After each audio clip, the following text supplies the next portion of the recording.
person can lift you up and show you another way to view the world. And show you another way to view the world.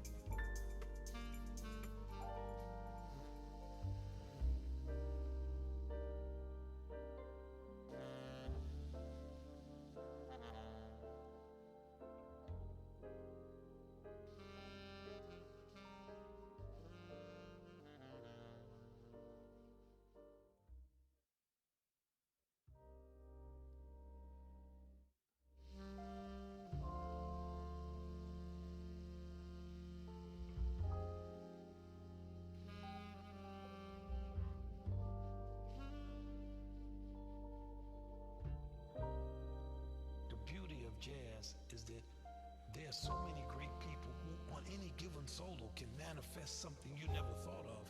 It's not reduced just to the people who are famous or the people you know. It's like life. In any day or in any moment, a person can lift you up and show you another way to view the world.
Call Congress to order.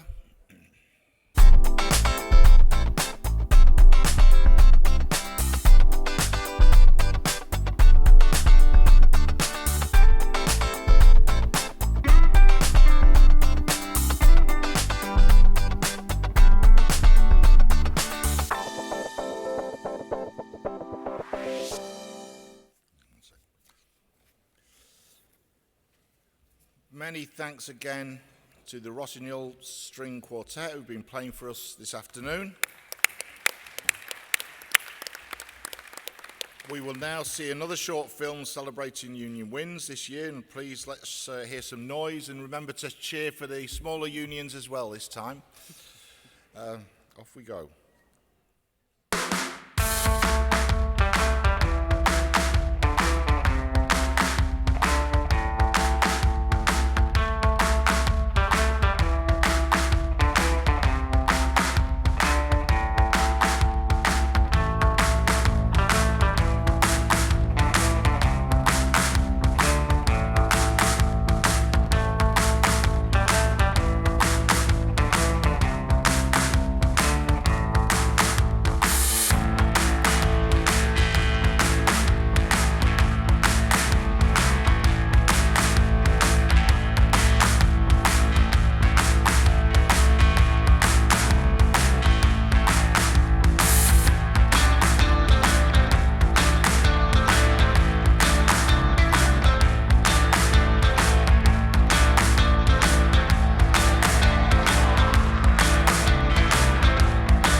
Congress, may I remind you again of our statement of conduct which was circulated to all delegates as part of the registration process and which is now on the screen. Congress, we made some progress this morning and we will be starting this afternoon's session with Section 1, including Motion 10. I will also be taking Section 4, Winning a Better Future for Working People, this afternoon, including Motions 54, 55 and 56. Will speakers please be ready? Congress, you will see that cards and placards to mark Wear Red Day, working with Show Racism the Red Card, have been distributed to delegates. We will be organising a photo opportunity at the end of business today, and I ask all delegates to remain in the hall so we can show our opposition to all forms of racism. Could I also ask black members to stay in the hall at the end of business to meet the TUC Race Relations Committee at the front to make contact and to continue the conversation on how we challenge racism. We'll keep you no longer than 10 minutes. Congress, we've learned of the sad death of one of the Shrewsbury pickets, Arthur Murray, who was wrongly sent to prison after taking part in lawful picketing during the 1972 construction strike. The Shrewsbury Pickets campaign was one of the longest running and worst miscarriages of justice against ordinary trade unionists. It took nearly 50 years for the pickets to clear their names before the Court of Appeal overturned their convictions in March 2021. And we pay our tribute to Arthur Murray.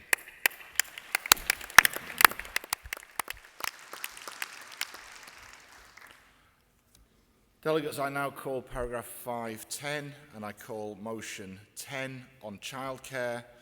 The General Counsel support the motion. I call Unison to move the motion on behalf of the TUC Women's Conference to be seconded by Unite. Unison. President, Congress, Becky Everett from Unison, moving motion 10 on behalf of TUC Committee. Congress, many people in this hall will have spent many hours over the recent summer months delivering childcare, whether for your own children or family members.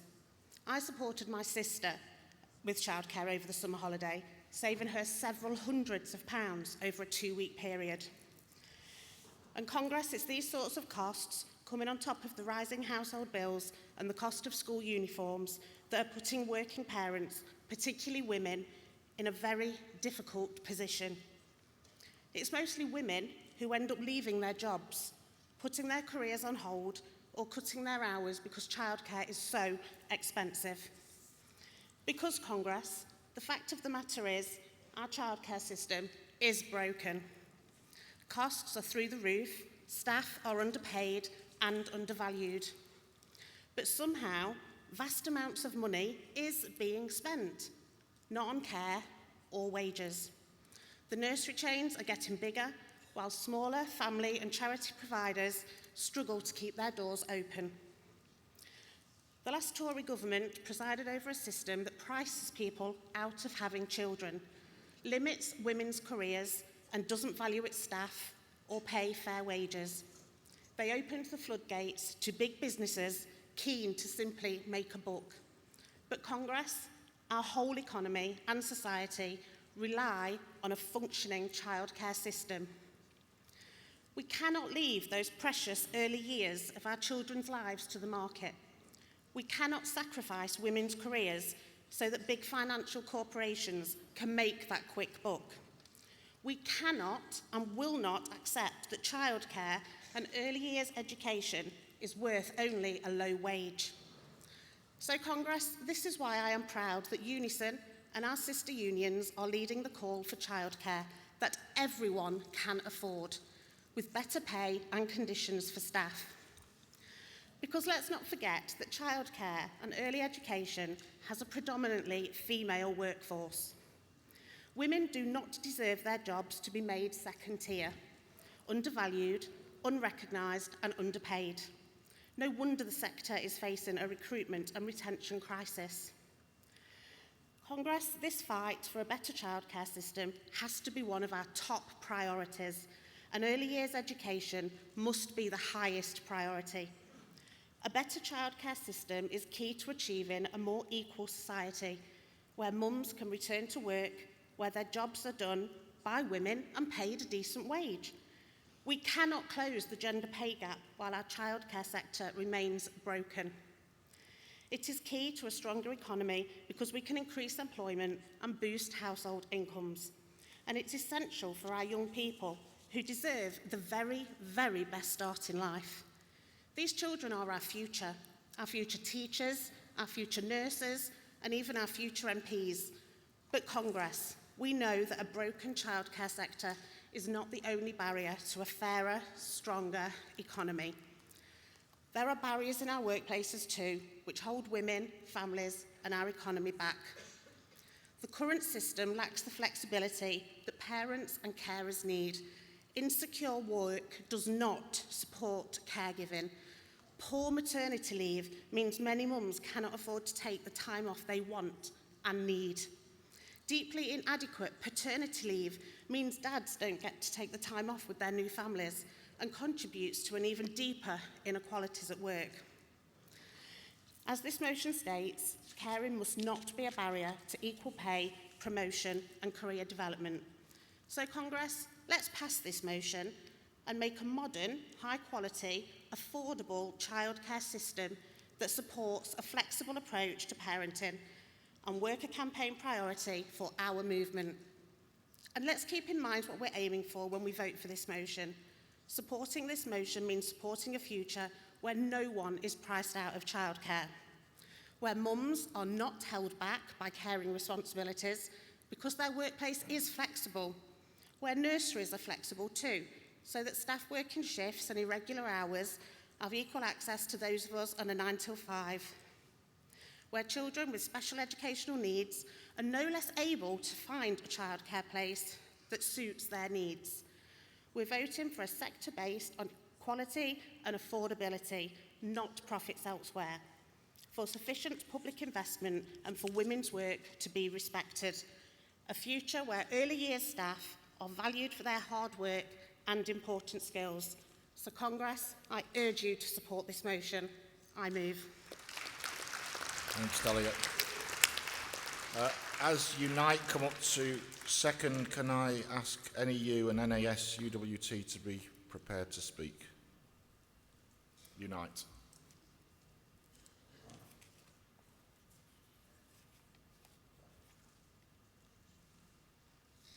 No.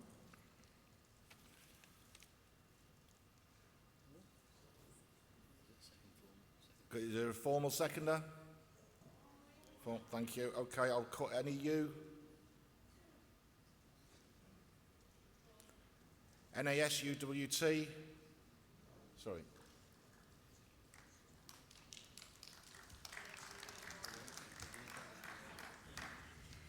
President, Congress, Deborah White, NAS UWT, the Teachers Union, speaking in favour of Motion 10. Congress, the responsibility of caring for children, relatives, and loved ones falls heavily on women. But let us not forget the millions of unpaid carers who provide essential care, saving the UK economy £162 billion a year.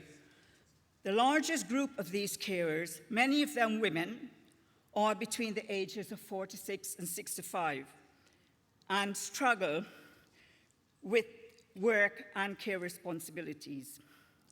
Nearly half of them live in poverty, which is unacceptable in a society that depends so much on their unpaid labour. The crisis is not just about childcare, it's about recognising and valuing care work, both paid and unpaid. Carers make up 11% of the UK workforce. Women, especially female teachers, are expected to juggle the care of their children, disabled relatives, or older family members, alongside demanding jobs. Many female teachers have been disciplined for simply trying to care for their families with callous remarks like, "You would be better off looking after your children at home." This lack of empathy and flexibility in the workplace has dire consequences.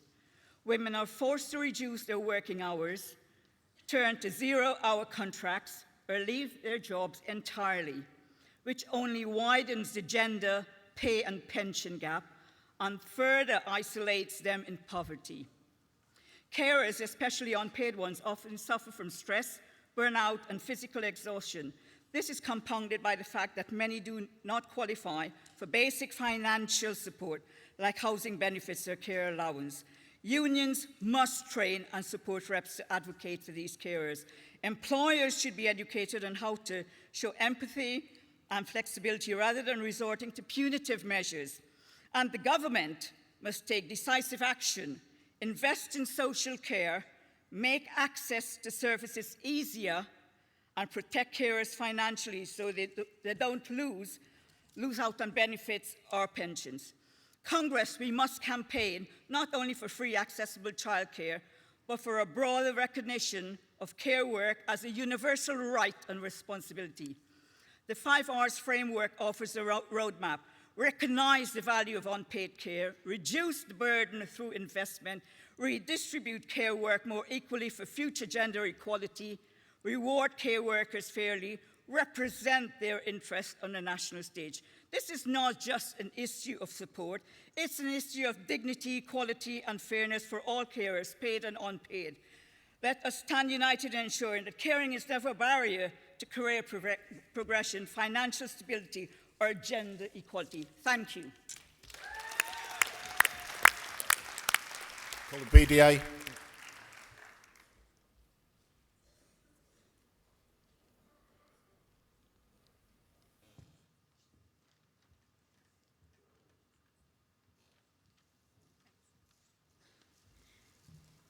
Thank you, President Congress. I just wanted to rise briefly to speak on this important motion, and I'm delighted to have the opportunity to do that today. So I'm Annette Mansell-Green from the BDA.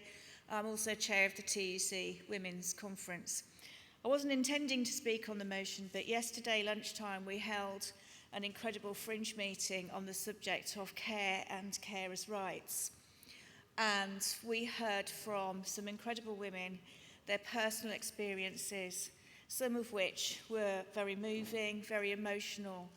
Women who've had to reduce their hours, women who've been disciplined at work for taking time off, women who've had to give up work and their union positions because they've had to put their caring responsibilities before their jobs and their union activity. In Congress, this movement is made up of a majority of women.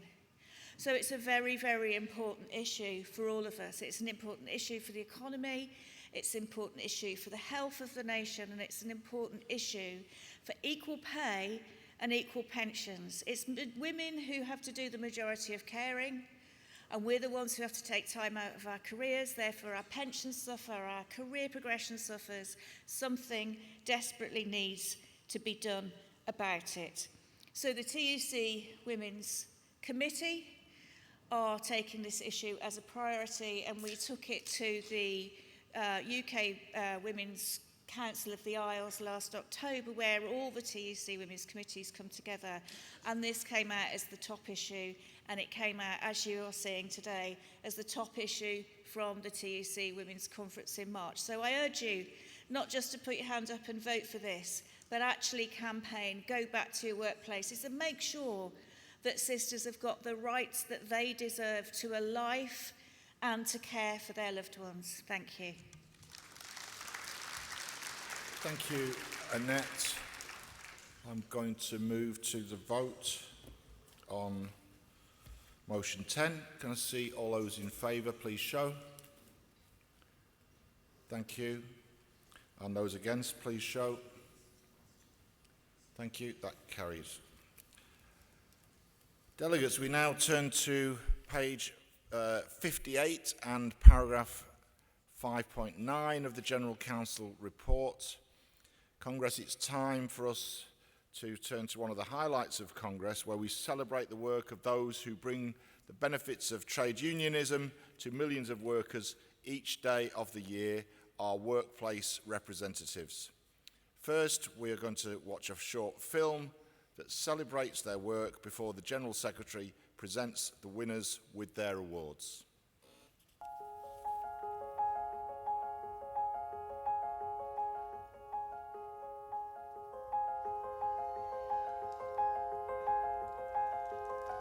I believe being in the union is a very important part of my life. I think everything that you could imagine that you need help for, if you need it, there's someone there within the union. The reason why I'm so passionate about health and safety is knowing that following the rules and explaining people the importance of following safety rules brings them home. That's one of the biggest reasons. Whenever I come into work, I'm looking at trying to make sure that our members are treated really well, because work is there to make sure that you get paid, not injure you. I've been in the union for 37 years, and in this time I'm able to support and give advice to women who needs that help. I've always been sort of taught that you get what you're given, so to speak. So if I give out kindness, I'll get it. And my colleagues, my branch and my union are some of the kindest people I've ever come across. So for me, trade union was completely new, but very quickly I realized the importance of trade unions. I always had the need to help people all my life, and I just couldn't see any better place than being a rep and union member to try to help people. So I kind of find myself in this job.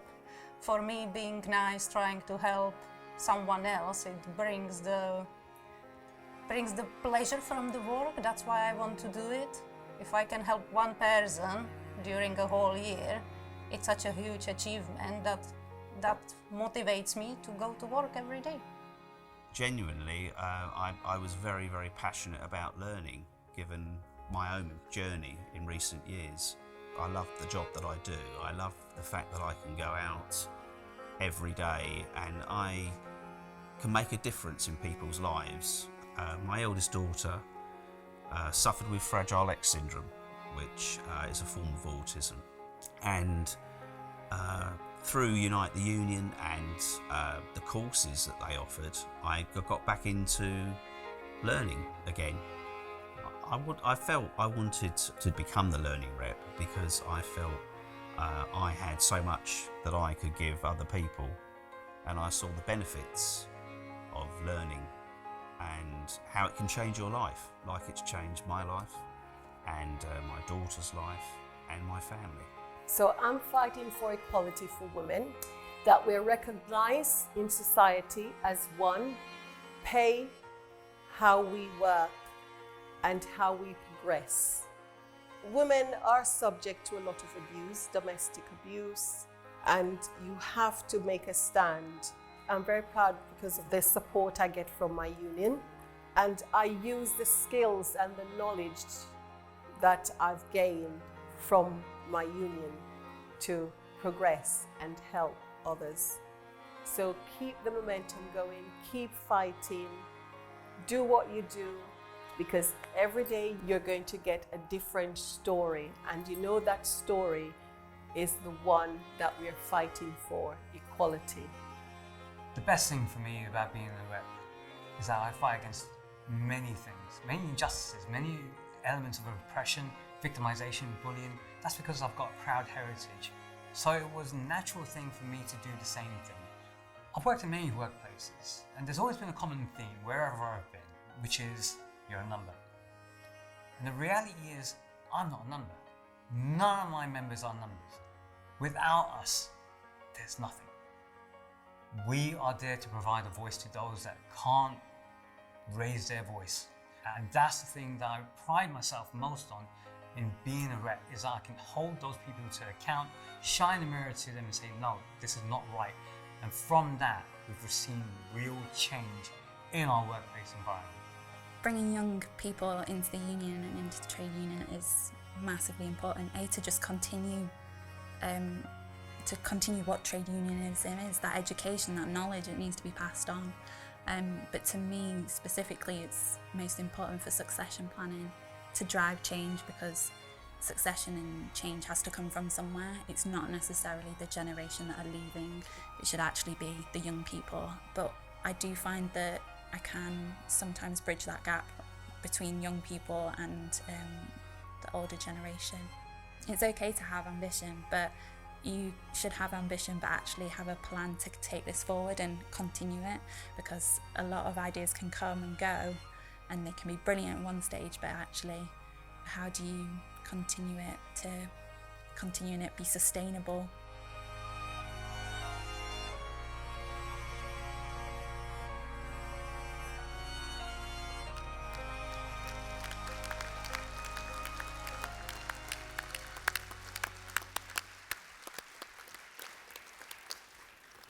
Congress, I'm sure you will agree, it's always inspiring to see our lay reps in action. The General Secretary will now present the winners their awards. Please feel free to express your views and applaud loudly as he does so. The winner of this year's Health and Safety Award is Martina Vragitoru from GMB.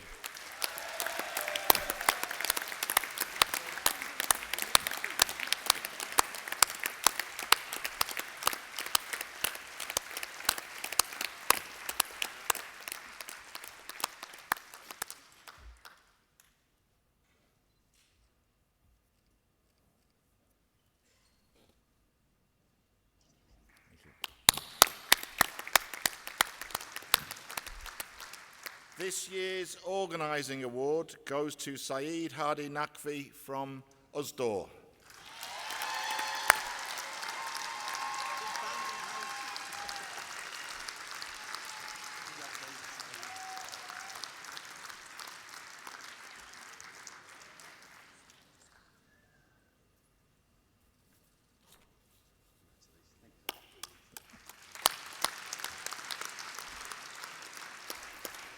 The winner of the Young Members Award is Helena Fletcher from Unison.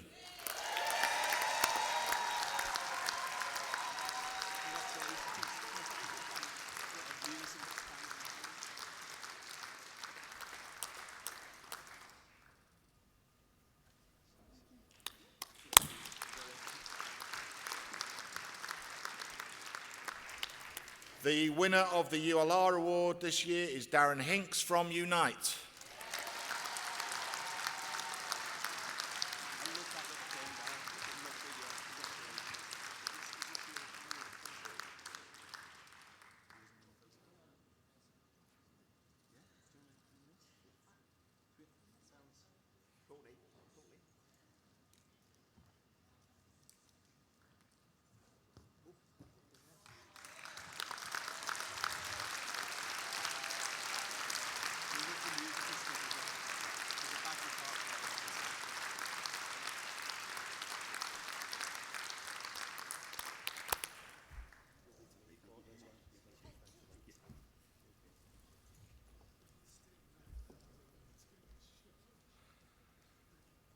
The final award is the Women's Gold Badge, and this year the recipient is Sharon Foster from Unison.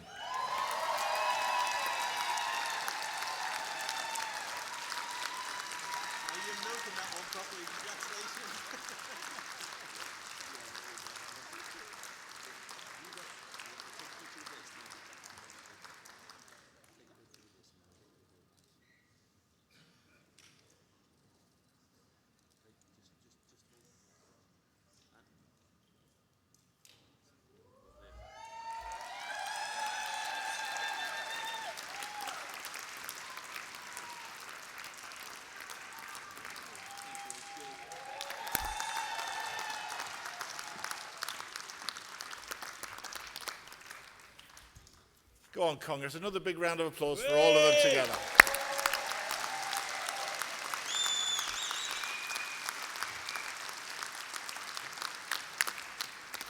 Thank you, everyone. Congress, I will now outline how I intend to take the next business: the General Council statement on tackling the far right, Composite 10, challenging the politics of hate, and Motion 39, TUC LGBT plus conference from TUC LGBT plus conference as one debate. So I will invite the General Secretary to move the General Council statement. I will then invite the mover and seconder of Composite 10 and the mover and seconder of Motion 39 before opening the debate up to other unions. We now move to Section 3 of the General Council report, Building a Stronger and More Diverse Movement. From page 28, we turn to the General Council's statement, Tackling the Far Right, and I'll call Paul Novak to move the General Council statement.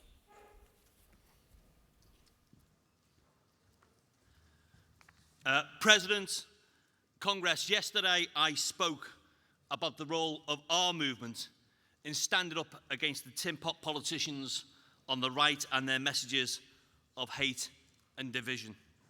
It's those politicians who gave license to the thugs who used the tragic deaths of 3 young children to attack Muslims and black people, to lay siege to hotels housing asylum seekers, and to loot shops, attack passers-by, and throw bricks. This statement is clear. This movement is clear. The far right does not, never has, and never will speak for working class communities. Before I get to the main focus of this statement, though, I just want to take a moment to acknowledge those public sector workers who dealt with the aftermath of those dreadful attacks in Southport and the riots that followed. the ambulance workers, the firefighters, the NHS staff, the police and community support officers, the court staff, probation staff, prison officers, all those and many more whose work made such a difference this summer. The overwhelming majority of those public servants are represented by unions in this room, and I think we should thank them and their unions for stepping forward and stepping up to serve their communities at the most difficult of times. Congress, the Tories left a toxic legacy of a broken, unequal and divided Britain. Their austerity wrecked our services, their economic dogma held down our wages, and their culture wars damaged our communities. Let's never forget the hostile environment and the chilling impact that had, not just on migrants, but on black and ethnic minority communities across our country. Never forget the murals for refugee children painted over. And never forget the cheap shots at trans people in the House of Commons. The last government legitimised the politics of hate. They normalised extremism. They fuelled those riots. That's their responsibility. But while the Tories may be gone, the threat of the far right remains. And it doesn't matter whether it's thugs on our streets or Reform MPs in Parliament. We need a practical, effective response. And this statement sets out 3 key priorities for our movement.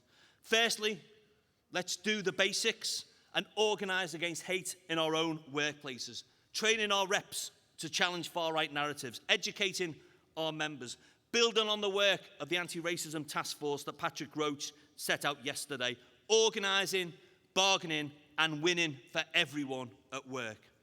Secondly, we have to be at the heart of the community response, partnering with community organisations, faith groups, anti-racism campaigners, building a united front against racism and division, and crucially, fighting for good jobs and public services and homes for all. That is the best way to neuter the far right, and that's why we have to work with Keir Starmer and his government to deliver the change our communities are crying out for. And thirdly, but really importantly, we have to work with sister union centres overseas. Just in the last couple of days during this Congress, I've spoken to international visitors from France, from Sweden, about our shared commitment to fight the far right. And over the last year, we've worked with unions in Brazil, in Germany, in Spain and beyond on practical work to counter that narrative of hate, because the far right isn't just a threat in this country, it is a threat everywhere.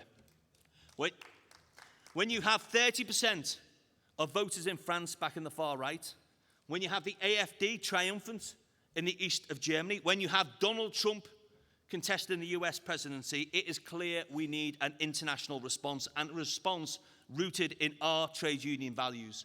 Equality, justice, solidarity. Now is the time to stand up for what we believe in. Time to rise up and organise. Time to take a stand against racism. Time to defeat the far right. Congress, please support the statement.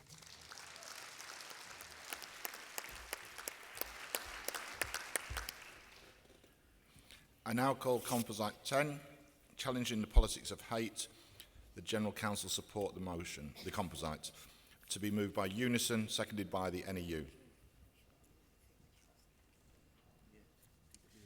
President, Congress, Christina McEnee, General Secretary of Unison, proud to move this motion. Challenging the politics of hate and division is what the trade union movement is for. We're formed in the workplace where so many different people from all different backgrounds come together and organise together, and this is a strength of our movement, not a weakness. And we know that some on the right pretend to have our values, and that's why it's so important to call them out and expose them. And this is my message to Nigel Farage and Richard Tice. You can't call for fire and rehire and then say you're a friend of working class people. You can't call for getting rid of employment rights and health and safety regulations and then say you're the Workers' Party. And you can't call for an NHS to change from a free right to an insurance-based system and then say you care about local communities and what they call British values. How dare they pretend to care about working people in this country?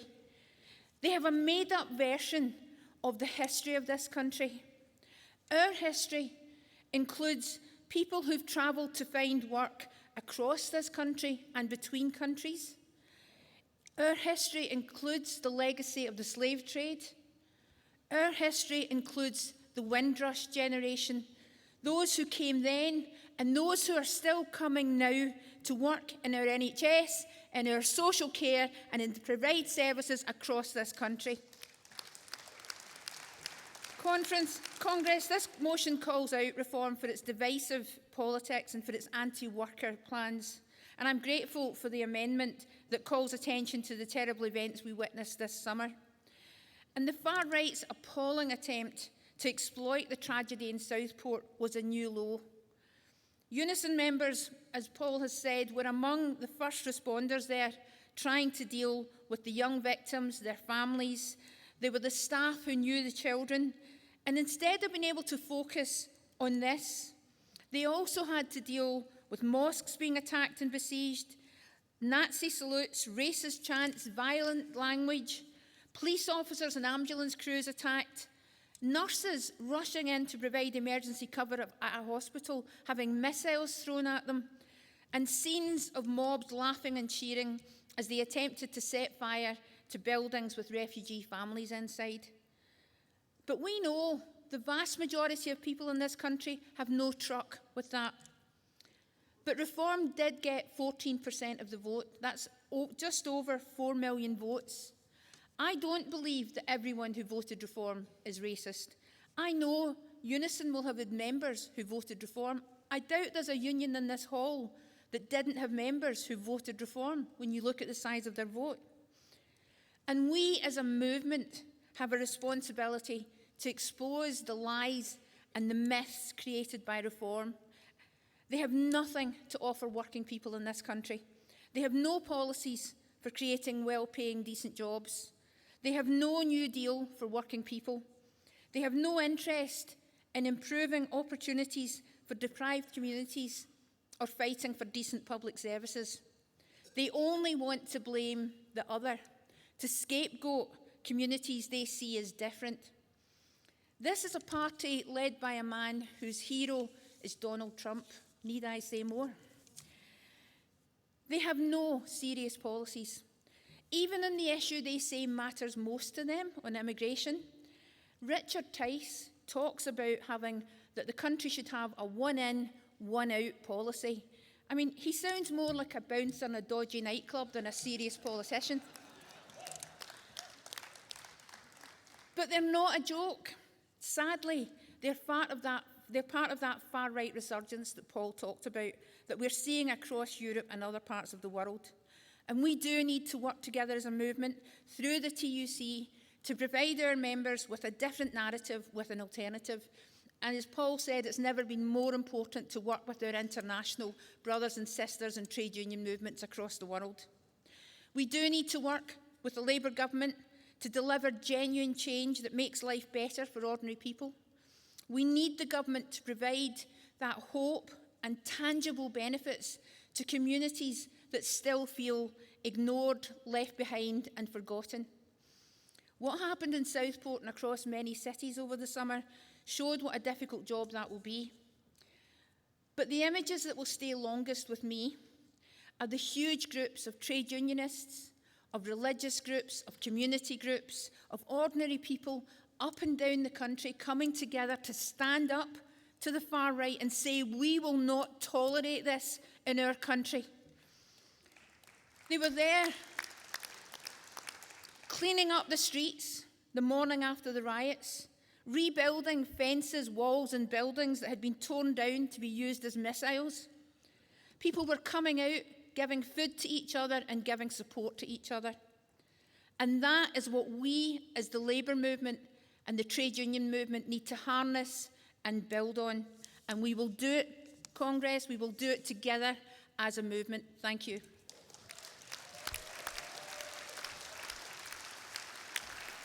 Thank you, Christina. Call it NEU to second.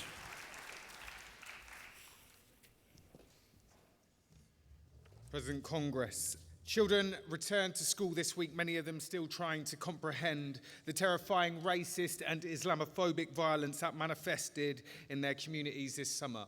Our devoted members this week will be providing a safe place in school for our young people to try to unpick what they've experienced with care and dedication.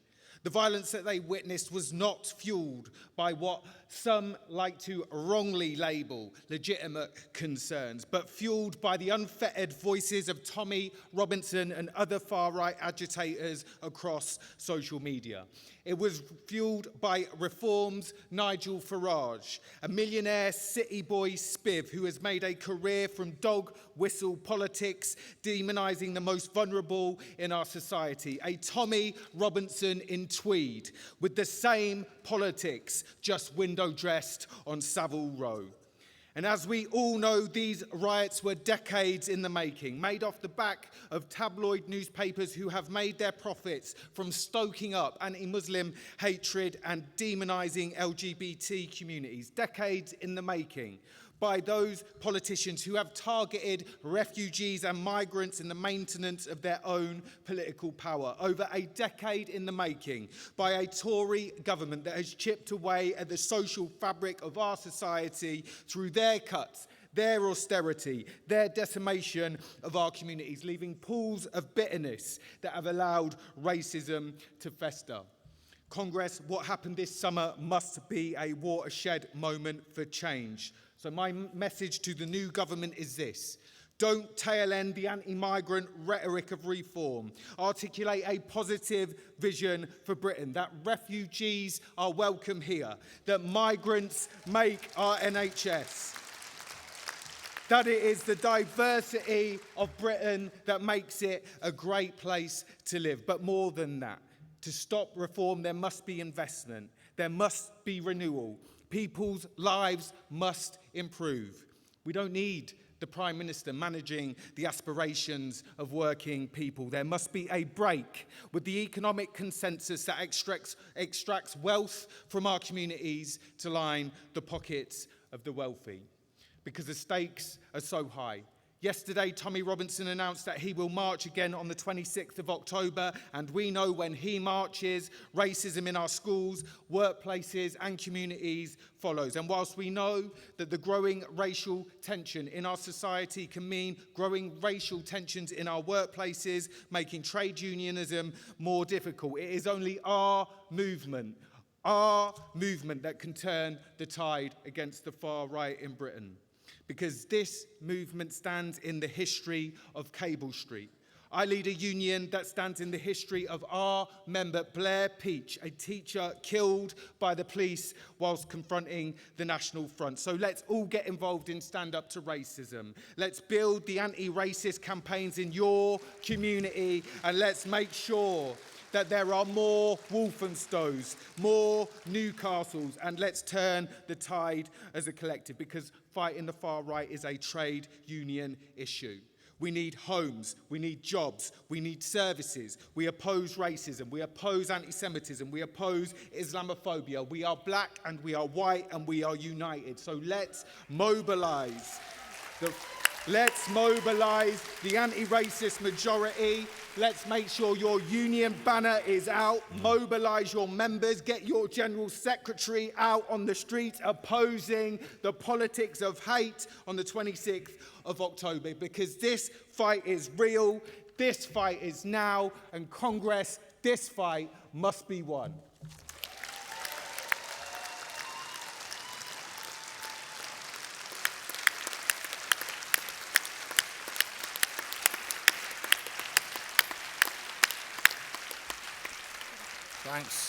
Thanks, Daniel.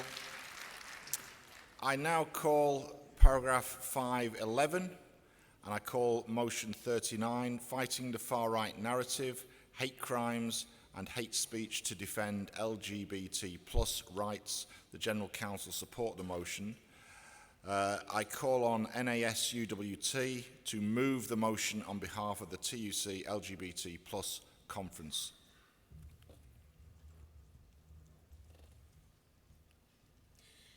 Good afternoon, Congress. Good afternoon, President.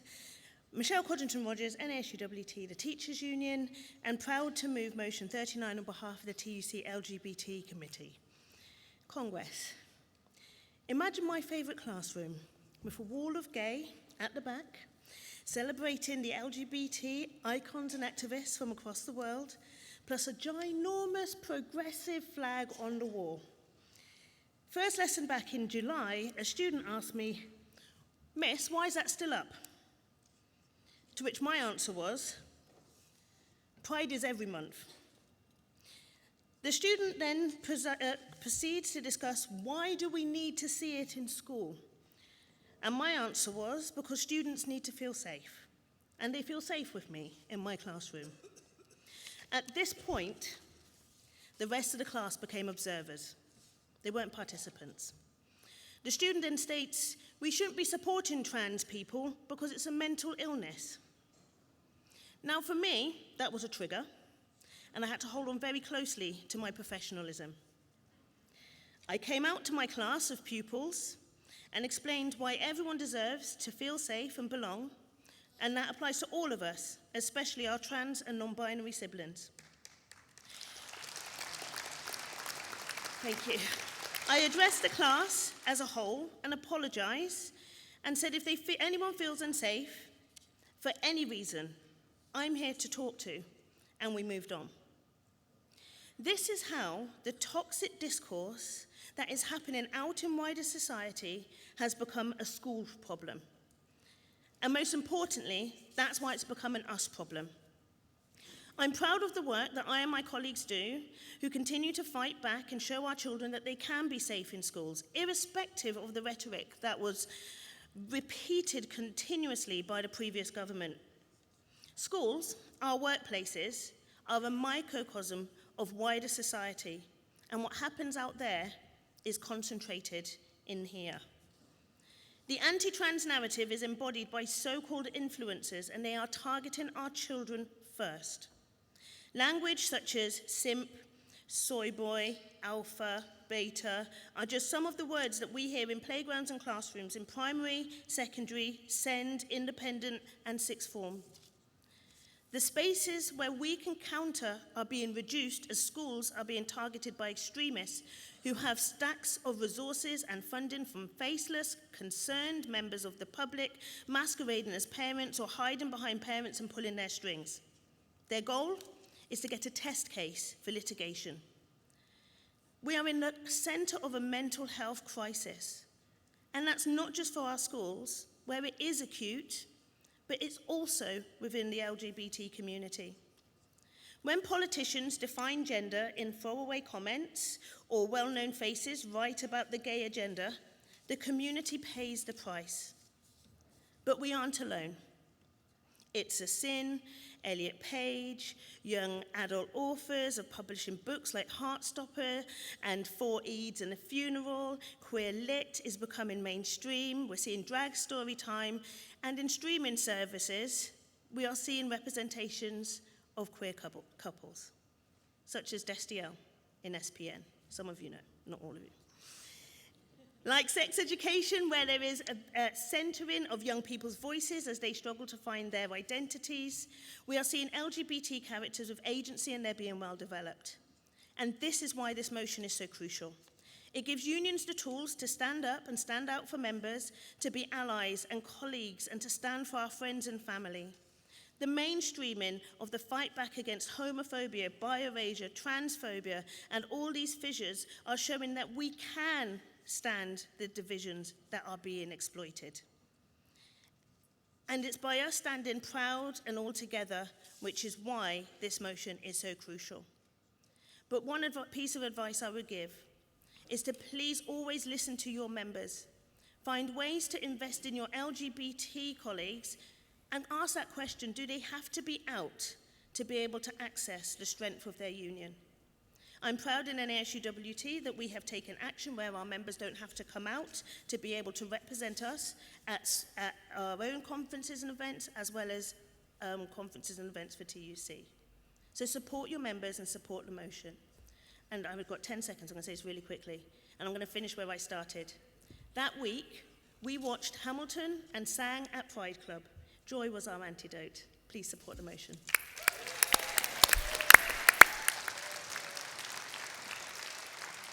Thanks, Michelle. Call NHB CSA to second. Thank you, President. Congress, Julia Giorgio, LGBT plus committee member and NHB CSA, seconding motion 39. Here we are again. Despite the changing government, we remain a minority cast aside by the mainstream. The Labour Party promised to simplify the degrading and intrusive process for gender transition, and yet our Health Minister agrees with the contested caste report and with keeping trans women from female wards in hospitals. Hospitals which sometimes cannot staff the wards that are open, let alone keep back rooms aside for people like me. I've now lost my place. We're vilified on social media, afraid to be our true selves in public, in work and out of work, for fear of hate. The TUC poll on bullying, harassment and discrimination of LGBT plus people in the workplace, which was published a couple of weeks ago, found that 80% of trans respondents had experienced bullying at work, compared with just under half of the full sample. We've seen the recent appalling riots fueled by right-wing hate, and trans people have been and continue to be victims of the same hate. Hate that's imported, manufactured abroad in the US and Russia, and those countries where right-wing money funds worldwide hate, and taken up here. Hate that has no basis in law and no basis in experience. For years, trans people have been accessing the facilities designated for the gender with which they identify, be it toilets, changing rooms, sporting facilities of all sorts, and some of you know what I'm talking about here, including chessboards and dartboards, hospital wards, and even women's prisons without issue. I'm sure our press would not have held back in reporting incidents if they had happened, and I say that with all due respect to our NUJ colleagues. We have this right of access from day one of stating an intention to undertake a gender transition, be it ending in a medical process or not. Access which can only be blocked when it's justifiable and proportionate. The hate we face is neither justified, justifiable, or proportionate. Congress, I urge you to support this motion so that we can continue to lobby to make sure that people that matter, trans and non-binary people, are heard. Nothing about us without us. It's clear we're not monsters of a modern age. We've been here for centuries and will continue to be here for many more. It's not a fashionable thing to declare yourself trans. In today's climate, it's an outstanding act of faith in our fellow humans to accept us and to uphold the basic human right of respect. That amongst the cacophony of noise, the voice of those affected is heard and listened to, and that common sense and hard evidence can prevail against rhetoric and lies. I will always continue working on behalf of all trans and non-binary people because I'm part of that community. I will not be forced back into the closet by right-wing hate. Congress, you've always supported trans and LGBT plus people in the past. Please continue to support us now. Support the motion.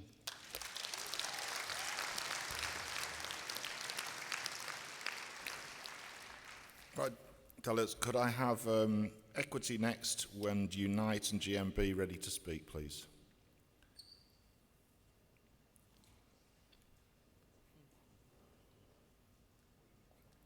Equity? Oh, thank you.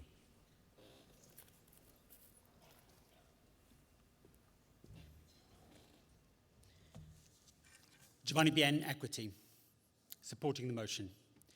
2 years ago, I was at a drag story counter-protest, those readings of children's stories by drag queens in libraries that have been hounded by the far right to intimidate and prevent those drag queens, some of which are members, from earning a living. One of those protesters had a placard that called for children to be protected from child abusers, not the word they used. I saw the back of the placard, and partially covered by the wooden stick, it said something about Trump, vaccines, and children. Now, while I applaud this particular fascist's commitment to placard recycling, it highlighted to me the extent to which the targeted hate LGBT plus people, in particular our trans and non-binary siblings, have received in recent years is directly connected to far-right rhetoric about preserving an imagined past where our culture and our children were pure and safe.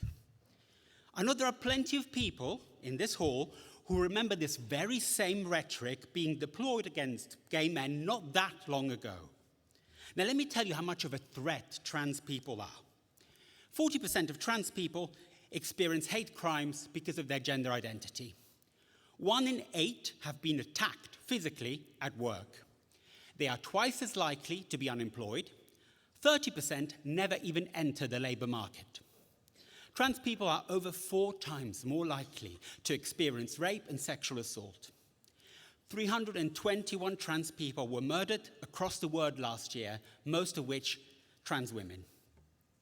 We know that it's always the most marginalized that will most successfully be vilified and turned into scapegoats. And those instigated those attacks know this too. Some newspapers, so-called mainstream politicians, and online figures. In recent elections, young men under 30 voted for far-right parties more than millennials. This is used as a gateway drug to recruit supporters. So this will affect each and every single one of us. Because they want to take us to that past where being young didn't mean job and housing insecurity. I know you'll support this motion, but raising your hand is not enough. We all need to rock up outside those libraries and take the fight against that rhetoric into our workplaces and into our union structures. It can't just be LGBT plus people doing all the work. There's just not enough of us. I mean, I wish there were. My love life would be better. But we need help. It can't be that out of 78 motions, only 1 mentions trans people, and that one had to come from the TUC LGBT plus conference. Please support the motion. Thanks very much. Unite.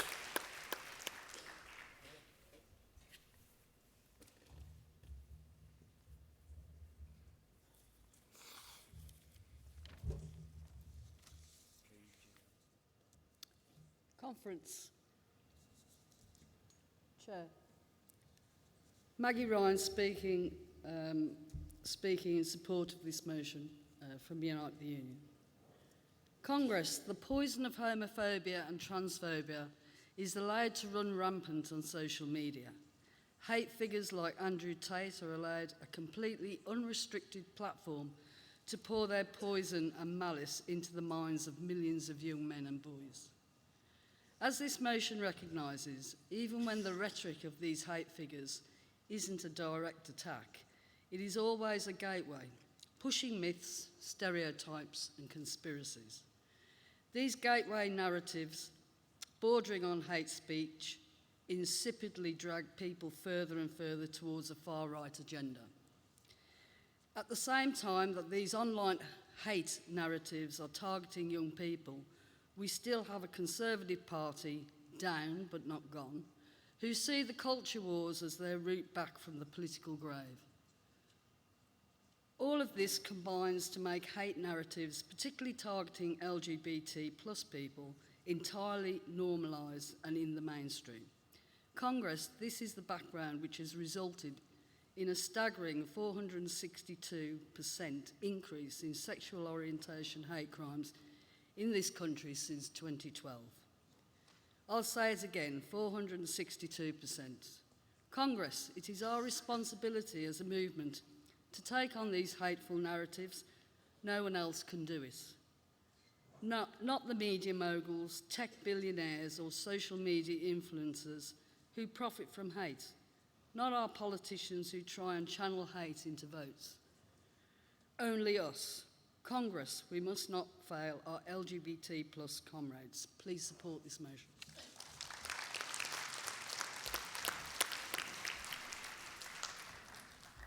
Thanks. Do we have GMB?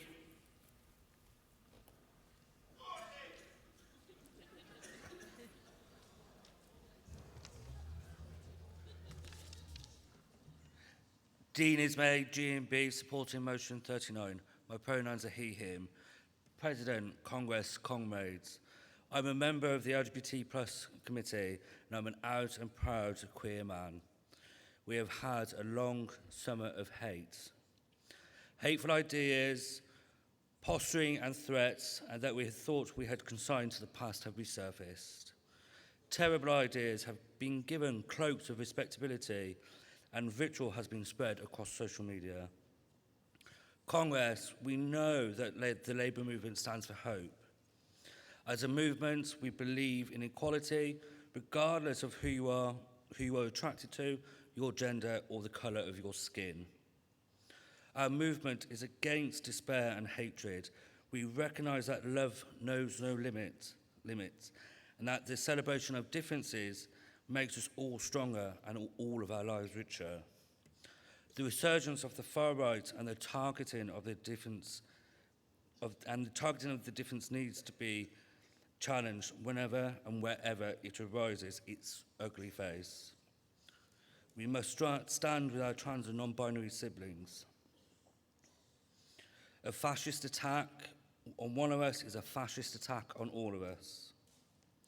This motion is sending a powerful statement, bringing us together to combat the rise of the far right and to celebrate the vision of an inclusive, equal, fair society that still stands as a core to the Labour movement's founding vision. I urge you to support this motion.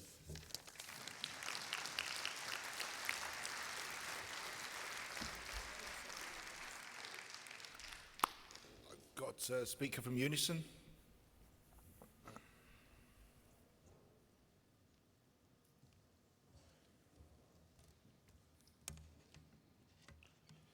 President, Congress, Michael Craig, pronouns he, him from Unison, speak in support of motion 39. As we heard from the earlier debate, Unison has been stellar and steadfast in our commitment to equality and fighting far-right narratives, hate crime and hate speech. We all know the damage the previous Westminster government had on the trans, non-binary and gender-diverse communities across the UK. We as trade unionists must challenge anti-trans narratives that have been promoted by the previous Tory government and on occasions within our own trade union movements.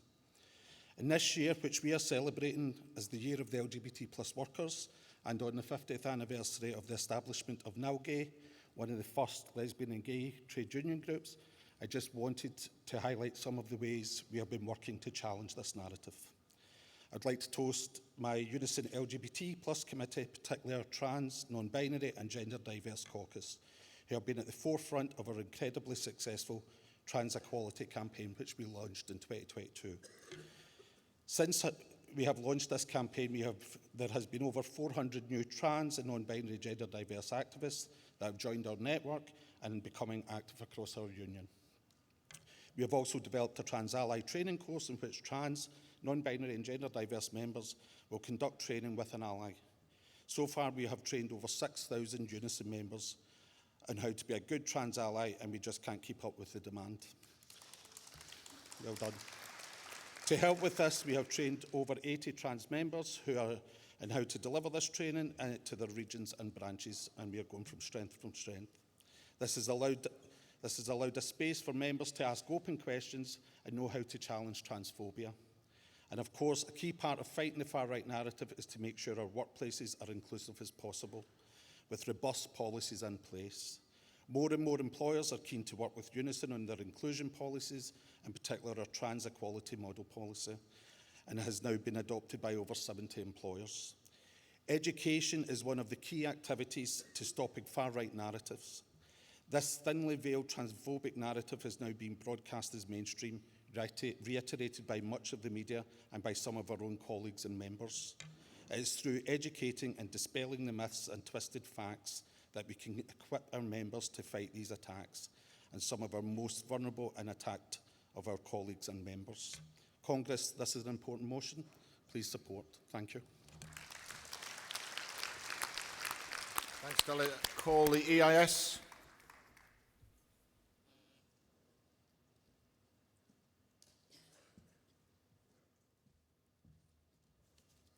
Jacqueline Church, Educational Institute of Scotland.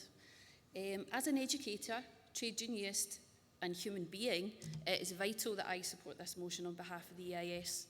Unfortunately, educators are already seeing the effects of the far-right rhetoric in their classrooms. Racism, homophobia, misogyny are common daily occurrences that schools are tackling as attacks on teachers, other children and their families are rising. The challenge is that children are struggling to understand what is actually wrong with the ideology. that they are being exposed to by key figures and far-right political parties, because families who are often vulnerable themselves are being infected by that rhetoric. The goal of every trade unionist in this room is to fight for a workplace that is safe, just, and allows our society to thrive. As a union, equalities are an essential part of our work. We know that in 2024, if you identify as LGBT+, a BAME, a woman, or disabled, your workplace experiences could be vastly different from others. A divided approach is what the far right thrive on. Show them that we'll not take equality for granted, and we will continue to fight. Reform state, we must make it easier to hire and fire. The rules and laws that we currently have help us to keep a roof over our heads and food on our tables, but are being reduced to a throwaway slur of a nanny state. Far-right political parties do not care for the most vulnerable people in our society. Let's be very clear that there are a section of people who are spreading hate. Our president himself in his speech said something we should never forget. Our enemies don't come across the channel in flimsy boats. And yet, in this country, we forget that many key services couldn't run without immigrants. We forget that it's our duty as human beings to support people that need our help. I'd like to end my contribution with a plea. There's a generation of people who have been exposed to misinformation online. That generation have children. Educators up and down this country are teaching critical literacy skills to combat the effects of disinformation. Children are our future. However, the far right currently have access to young minds in a way that's unprecedented. We must stop this in its tracks. Please support this motion.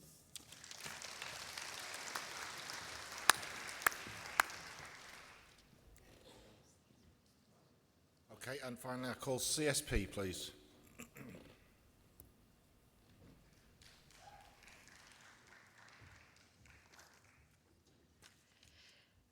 Friends, comrades, this motion was from Prescient. The violence, destruction, Islamophobia, racism, sexism, homophobia, transphobia that we've seen has not come from nowhere. I bring to you today a message from the CSP's Black, Asian and Minority Ethnic Network.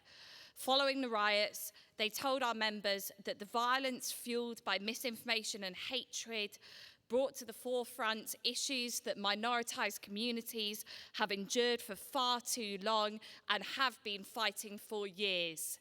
And as the daughter of a Jewish man, I can tell you that that is true. I am lucky that an anglicised surname allows me to pass within society without experiencing any discrimination. But the same is not true for my Black and minority ethnicity siblings and for my friends in all other minoritised communities. And just like the racist violence that we saw, the powerful community response against it did not come from nowhere either. It came from the hard work of all of us within our trade union movement. And again, I'll quote our BMAE network. They extend their deepest gratitude to everyone who joined anti-racist protests. Your presence on the streets, your voices raised together, and your unwavering support have sent a powerful and unequivocal message that we stand united against racism and injustice and fascism everywhere we see it. And long may this continue in the community and in the workplace. This month, the CSP has asked our reps to make sure NHS employers and trade union staff sides redouble their efforts to work with NHS staff equality networks to combat discrimination wherever they find it. We've asked reps to review workplace policies and procedures and ensure measures are in place that are implemented that address violence and racism and discrimination at work. We'll continue to stand with all of our sibling colleagues and unions in the NHS, fighting for a union movement that opposes racism and discrimination in all its forms. And we support the call for training resources, courses, and support in tackling the politics of every single type of hate. We will not let the fascists win, comrades. We stand together. They shall not pass.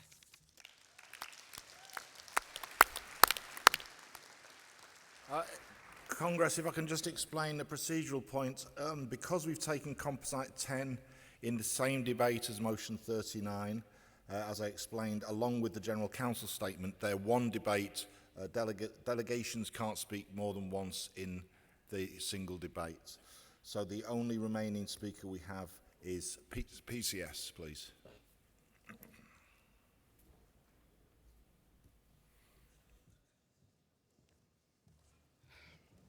Congress, President, Eleanor Clark, PCS National Executive, first-time delegate and speaker, supporting Composite 10.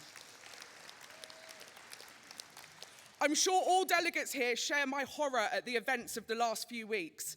They represent the biggest uptick in far-right activity in decades. However, these racist riots did not happen in a vacuum. They happened against the backdrop of the hostile environment. An environment that has seen successive politicians and media figures hell-bent on protecting their own vested interests try to convince us, the working class, that all of our problems are caused by people who have even less than we do. But we, the Labour movement, know better than that. We know that any attempt to divide the working class will weaken us all. And we know that it is our responsibility as a movement to challenge those who would demonize people on the basis of their race, gender, or sexual orientation. Just because the racism and bigotry of Nigel Farage's reform uses longer words delivered with a posher accent, it doesn't make it any less dangerous, divisive, or racist than any other far-right hate-mongering. Farage is a privately educated city trader who peddles policies that would attack equalities, impose permanent austerity, and slash social security, all whilst ushering in huge tax cuts for the richest. These policies are an attack on all working people, whether black or white, migrant or born in this country. There is no greater personification of the slogan, "The enemy of the working class does not arrive by small boat, they arrive by private jet," than Farage himself. Well, except maybe that tangerine terror across the pond. So PCS is proud to support the Stand Up to Racism protest outside of Reform UK's conference on Friday the 20th of September, and we hope that every other union will do so as well. Just as we will support the Stand Up to Racism demo in central London on Saturday the 28th of September, because we know that it is our job to create a working class popular front against fascism.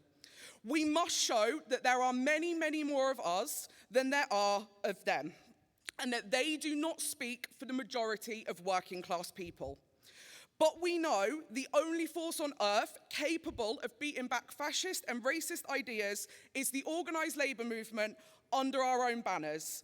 And that is why PCS also believes that the TUC should back a national demonstration and call a week of action to organise in our own workplaces against the far right. So Congress, please, I implore you to support this composite.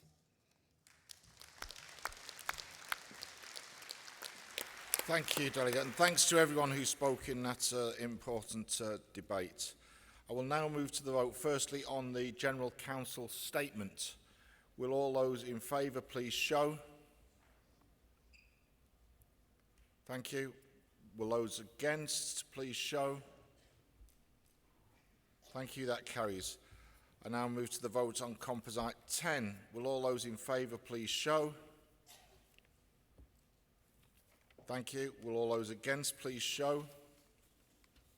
That carries. Thank you. I'll move to the vote on motion 39. Will all those in favour please show? Will all those against please show? Thank you. That carries. If I may take a moment just to clarify a mistake earlier on, which I asked for Unite to second the motion on childcare. That was an error. They had not been asked to second. Apologies to the delegation for that. I now call motion 38, Misogyny in Music. The General Council support the motion to be moved by the Musicians Union, seconded by Equity. MU, please.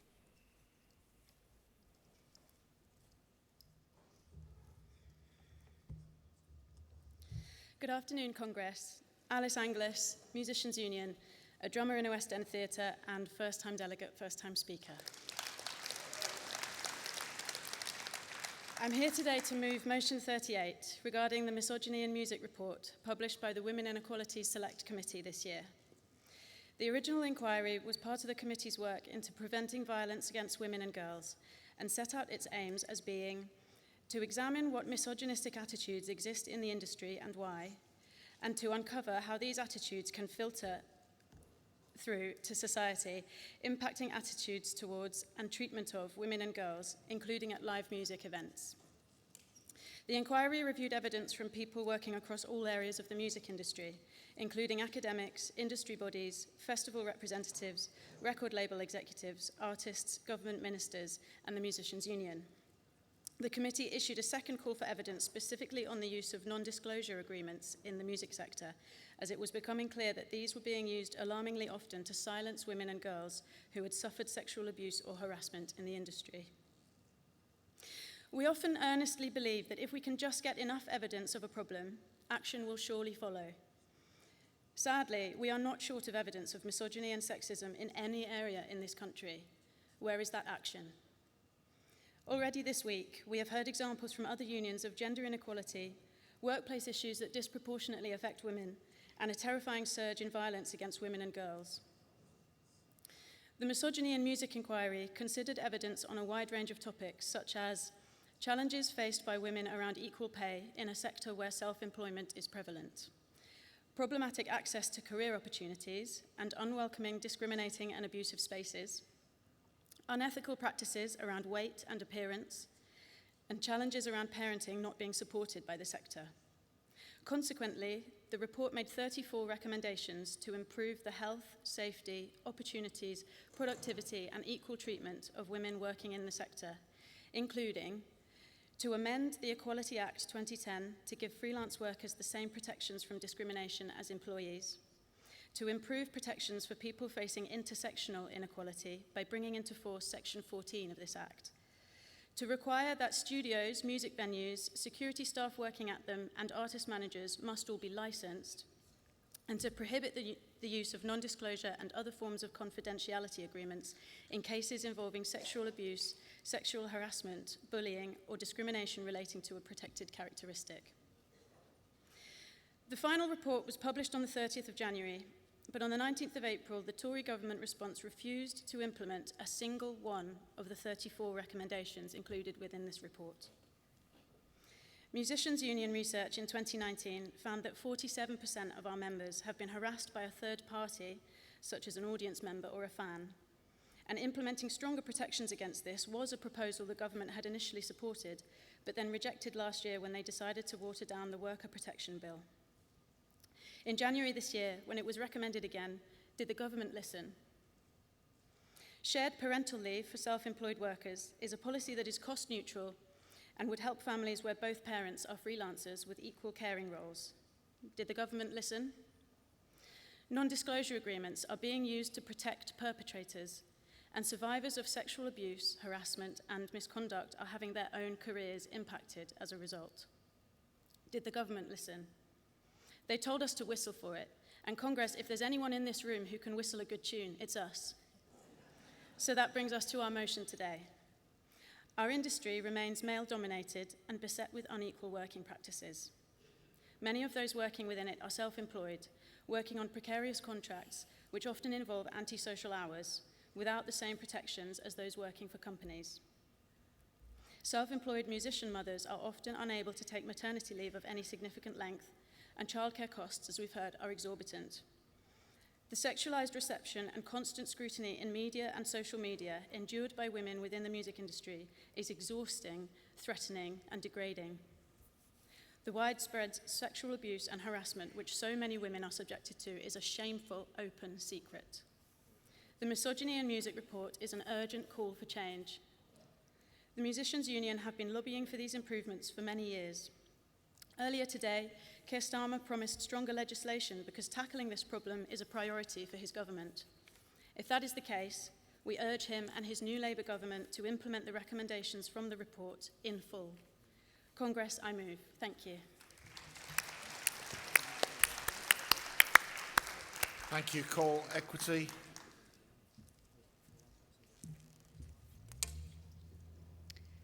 President, Congress. Fiona Whitelaw, Equity, seconding the motion. First time delegate, first time speaker.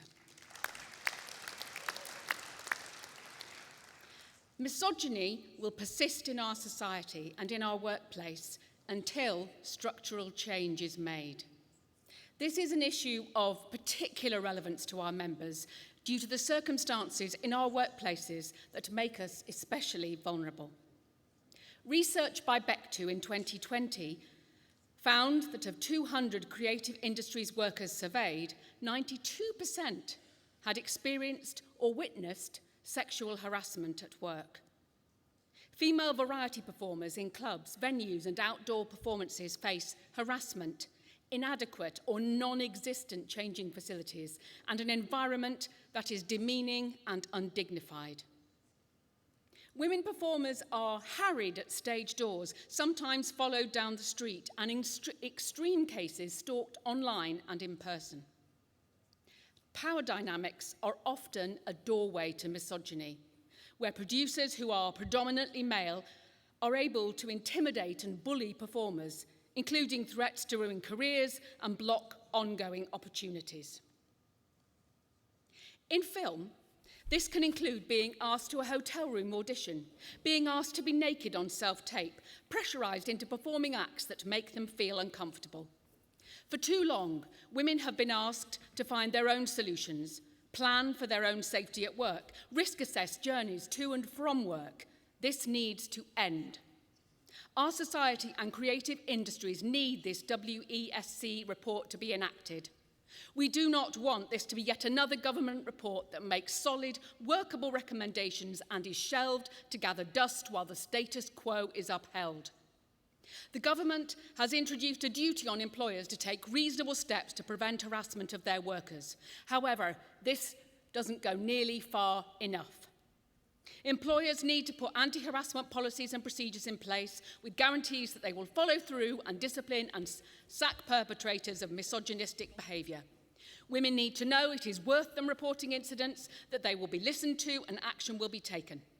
Misogyny is a man's issue, not a problem for women to manage. Please support this motion.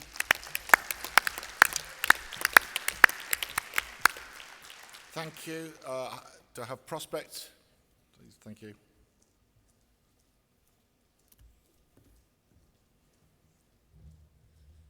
President, Congress, Alice Black speaking on behalf of Prospect in support of Motion 38.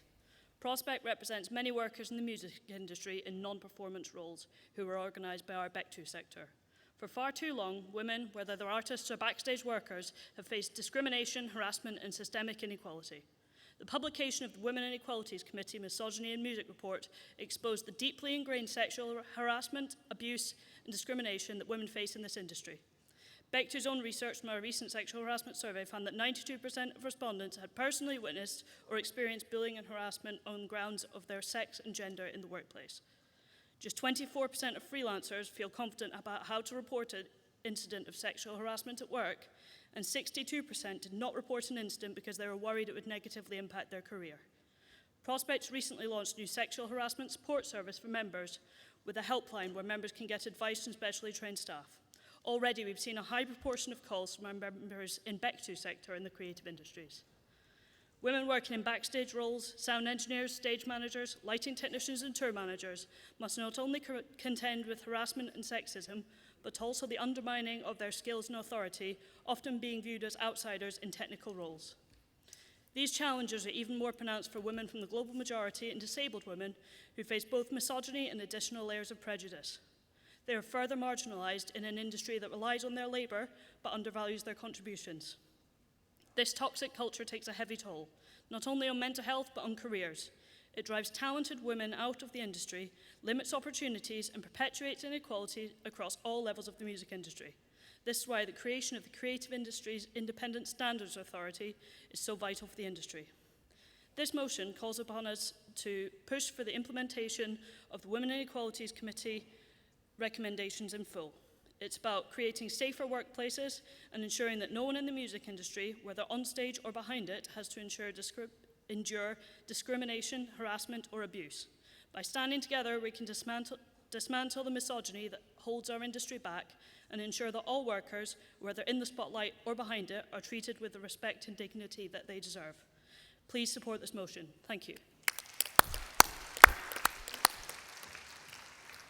Thank you, Congress. I move to the vote on motion 38. Will all those in favour please show? Thank you. Will all those against please show? That carries. Congress, we are still slightly ahead of time, so I intend to take the General Council statement on sexual harassment and motion 43, tackling sexual harassment in the workplace, after the next couple of motions. Could speakers please be prepared? I now turn to section 4, winning a better future for working people. I call motion 54, well-being in the workplace. The General Council support the motion, to be moved by the Royal College of Podiatry and seconded by RCM. Thank you. Chair, Congress, Yao Nemo, Royal College of Podiatry, first-time speaker and delegate.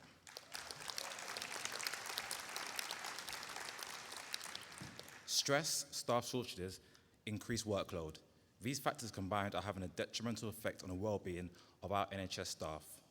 During COVID-19, staff well-being was at the forefront with lots of research into the effects of the pandemic on the mental health of NHS workers. This led to the implementation of several initiatives, including the inaugural NHS People Plan, staff support networks, and work adjustment programs, to name a few. The NHS Staff Survey 2023 has shown that things are looking up. However, more is needed to be done.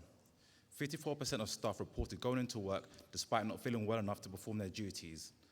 A further 41% of staff said they felt unwell as a result of work-related stress.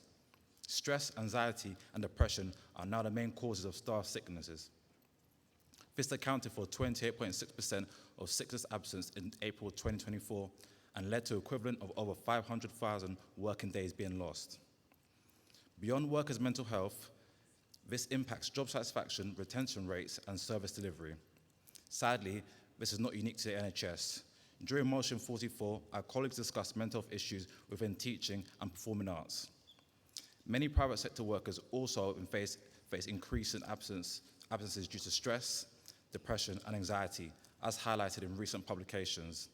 This is what burnout looks like in practice and undervalues overworked workforce. This motion calls on the TUC to support more thorough and reflective approach to workplace well-being. First, we must delve deeper into the support being provided. It's not enough to have services available. We need to critically assess what is and what isn't working. Second, it is essential that we seek the views of staff, those on the front line, about what is generally working. Too often, decisions are made about what is being done from the top down, without truly listening to those who are most affected. We need to ask our colleagues, what support do you believe will help manage stress? What changes to your work do you think will help to make your work environment healthier? Finally, we must focus on developing strategies for workplace reps to effectively deal with burnout. Our reps are often the first point of contact for those struggling with stress and anxiety. But are they equipped with the tools and knowledge they need to provide real support? By empowering our reps, we can create a more supportive and responsive work environment. Colleagues, the well-being of our staff workforce is not a luxury, it's a necessity. If we fail to address the underlying issues contributing to stress and burnout, we risk losing talented, dedicated professionals who keep our health service running. We must address this head-on with interventions that adequately meet the needs of NHS staff. Let's dig deeper, listen to our staff, and develop effective strategies that truly support well-being in the workplace. I urge you all to support this motion so we can work together to create a healthier, more supportive environment for everyone. I move. Thank you. I call the RCM to second and ask the NEU to be ready to speak, please.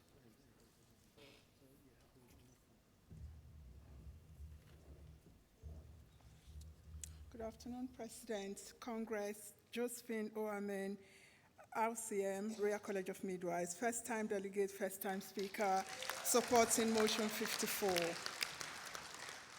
Congress, there is a recruitment and retention crisis in the NHS within maternity services.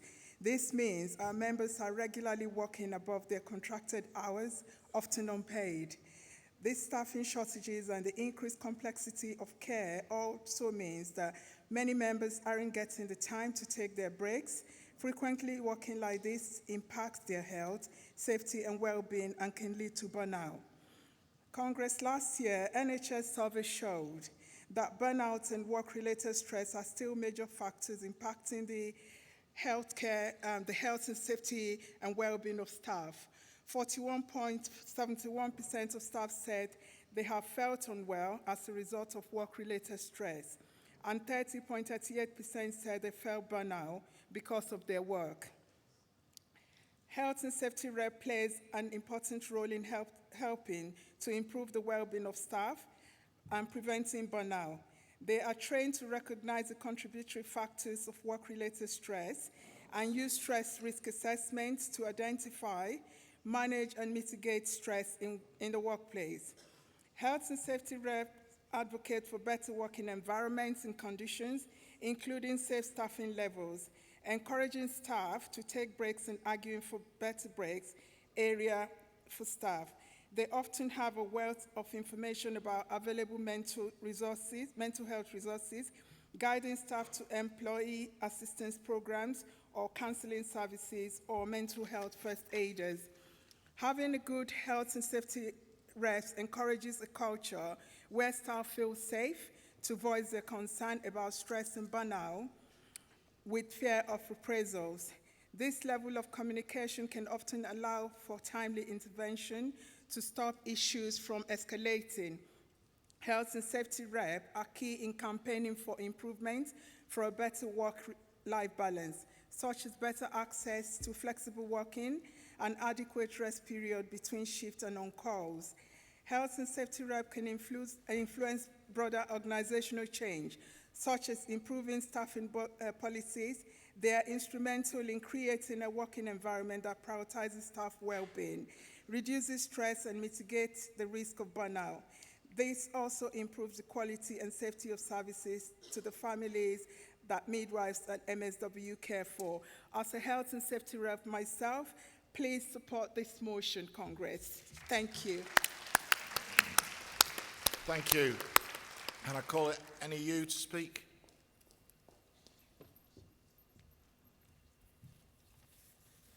Congress President, my name is Samantha Nicholson-Hickling and I am a proud NEU support staff member, so I'm really glad to be here. The things this motion asks for would help every single sector in this room. I wish we'd had something like this when I left teaching. I walked out of the classroom 10 years in and would say now, really sadly to a degree, that you couldn't pay me to go back. I wish what happened to me and how unwell I was when I left didn't have to happen to anybody ever again. But statistics show that burnout is real. 36% of educators report burnout. 78% of education staff are stressed. 51% experience insomnia. 3/4 of support staff are thinking about leaving. And now, I'm not cynical, honest, but I'm sure they're not all wanting to leave because they've won the lottery. I suspect that their working conditions and the lack of care for their well-being is part of that. I was that person that got up every morning and threw my guts up because I was that anxious to go to work. My hair fell out. I couldn't sleep. I had panic attacks and I looked for my tree on the drive into work. That is not on any level acceptable. It should never be acceptable. Do we truly think that reps alone can do it? Absolutely not. I was the reps, so you're a bit scuppered there if that's your support. But do I think they're a crucial part of it? Absolutely, yes.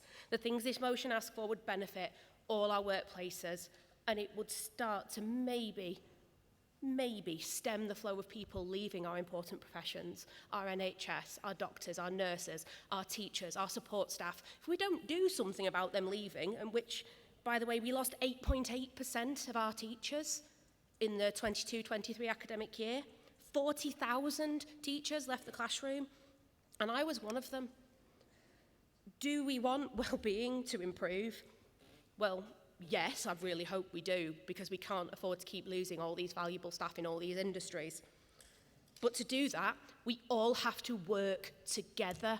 We have to show a united front to show that well-being is important and that it cannot be just the reps in our settings that look after people.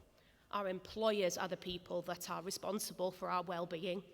They need to do their bit as well, because there is no way that it should be a postcode lottery or essentially risk of having a good employer. I can really proudly say that my new employer values my well-being and looks after us. That is not the case for every educator. That is not the case for every support staff member. That is not the case for every doctor, every nurse. We cannot let it keep going. We need to work together to make sure things like this don't keep happening and that people are not me and are looking for their tree on the way home. Thank you.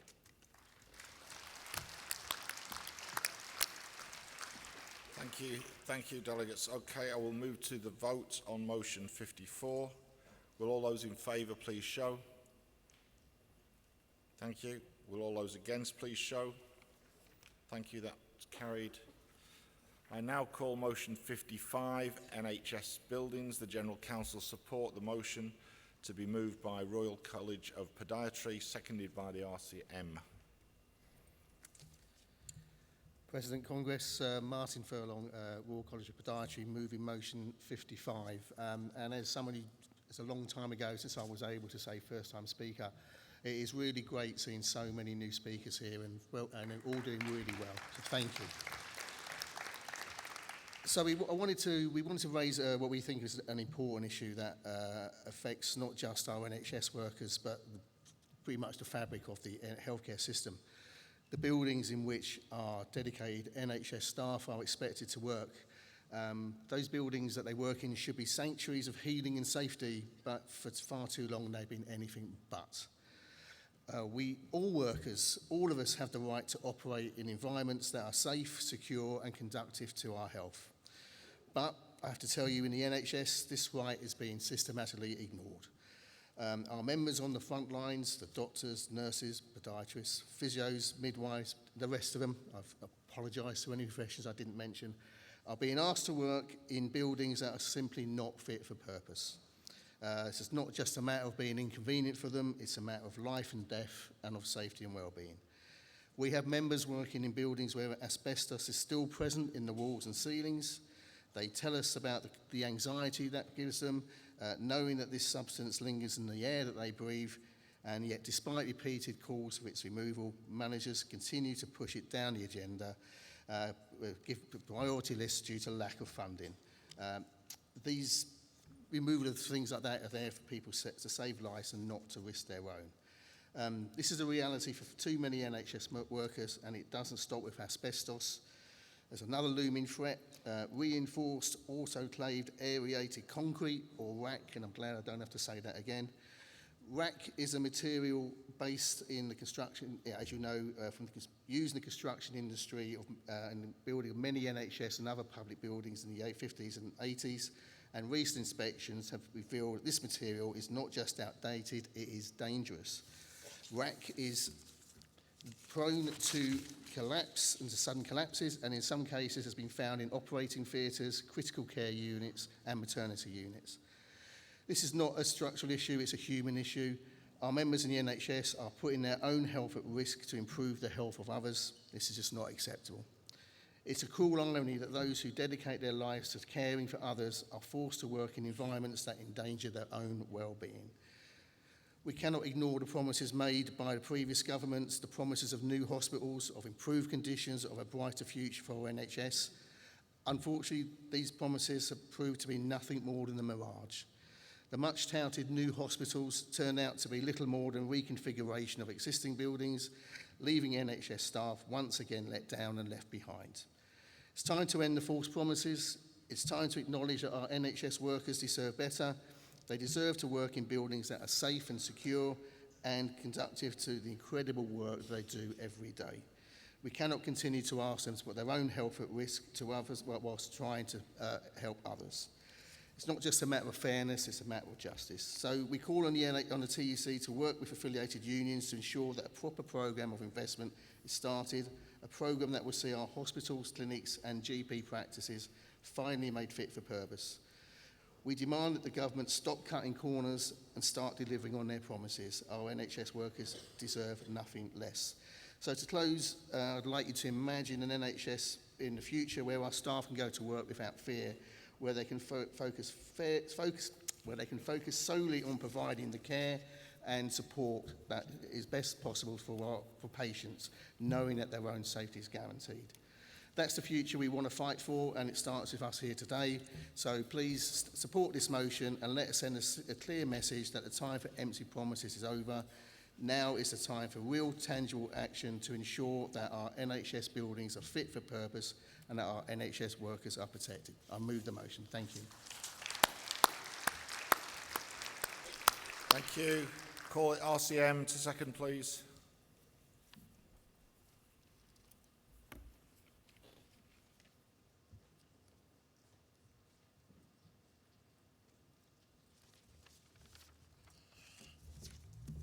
President, Congress, the RCM Royal College of Midwife. I'm attending the conference for the first time, delegate and first time speaker. In 2021, the RCM wrote to the then Minister for Patient Safety, Suicide Prevention and Mental Health, calling for a wholesale review of the NHS maternity services, upgrading those substandard and better planning of maternity facilities in new hospitals, incorporating sufficient space and dedicated clinical areas and rooms such as bereavement rooms. In 2022, a lack of appropriate ventilation and insufficient extraction mechanism left maternity staff at risk of potential excessive exposure to Entinox. The most recent data shows RAC identified in 59 hospitals, including maternity units, which has resulted in them being vacated. Yet, we have seen no real improvements. The latest annual data on the condition of NHS buildings and equipment showed that the NHS has a record repair bill of £11.6 billion. After long-term underinvestment, we need significant investment to improve maternity services. The facilities must incorporate features such as better designed birthing suites and family-friendly spaces, as well as private rooms. It must be a priority for maternity services. The environment contributes massively to a positive birthing experience for women and pregnant people. RCM is calling for ensure employers meaningfully consult with the recognised trade unions on changes to NHS buildings to ensure they meet both service user and workforce needs. The employer should consult with the unions from the start of the planning process of new estates and facilities or changing to existing spaces. Staff welfare facilities should be considered integral to any refurbishment or new build, including access for shift workers and, like myself, community-based staff. Consultation should be meaningful, involving staff and maternity service users. The staff and service users can make good recommendation on what services and facilities are needed based on our real working life. Ongoing equality assessment is essential to ensure estates and facilities are inclusive to all. Engagement with stakeholders, including trade unions, ensures that plans are designed to be inclusive. Monitoring and reviews of equality assessment should be built in and done in partnership with unions. Please support this motion.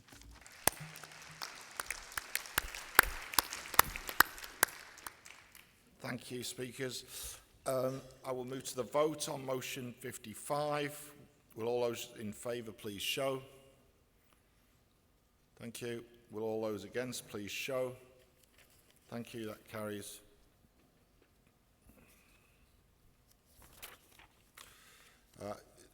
Congress, we remain ahead of business because I want to take the international debate tomorrow when the international guests are in the hall. I intend to take Emergency Motion 1, Royal Fleet Auxiliary Dispute. Can speakers be ready for it to be taken at an appropriate moment? I now call paragraph 210 to 212, and I call motion 56, Diagnosis and Intervention for Osteoporosis. General Counsel support the motion, to be moved by Society of Radiographers and seconded by the Royal College of Podiatry. SOR.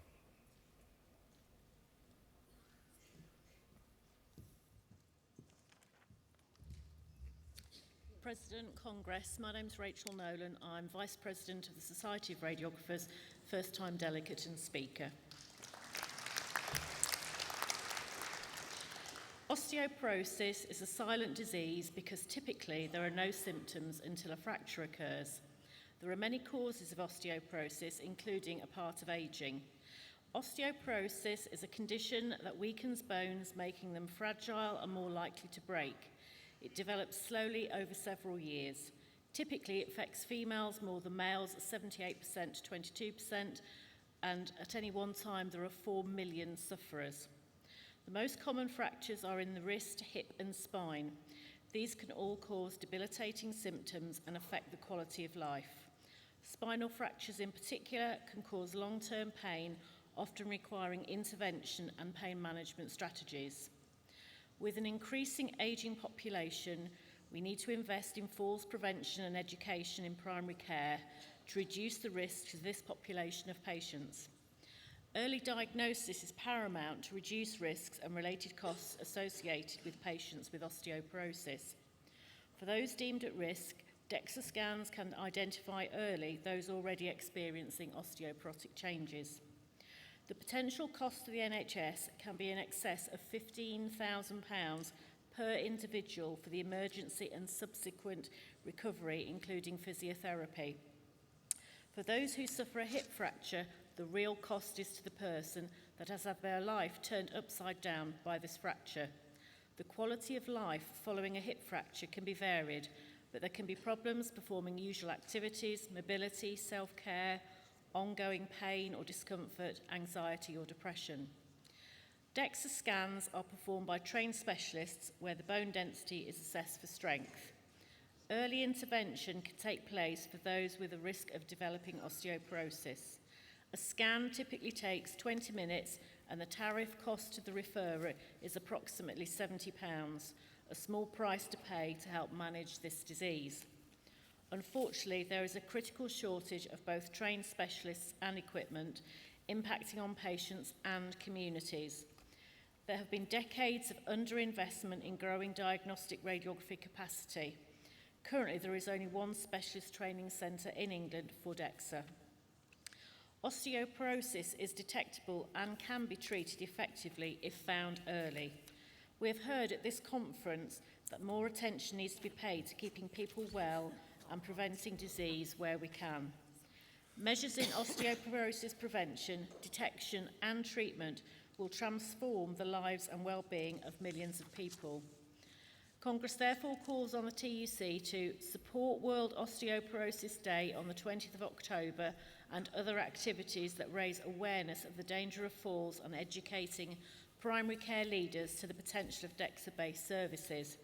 Lobby Westminster and devolved governments to develop an appropriately sized workforce with the necessary specialist DEXA skills and equipment to meet current and future demand around prevention and early osteoporosis diagnosis. I call upon Congress to support this motion. Thank you.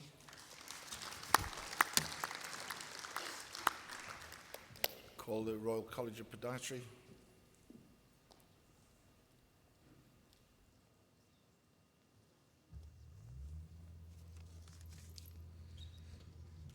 Chair, Congress, Yao Nemo from Royal College of Podiatry, seconding motion 56.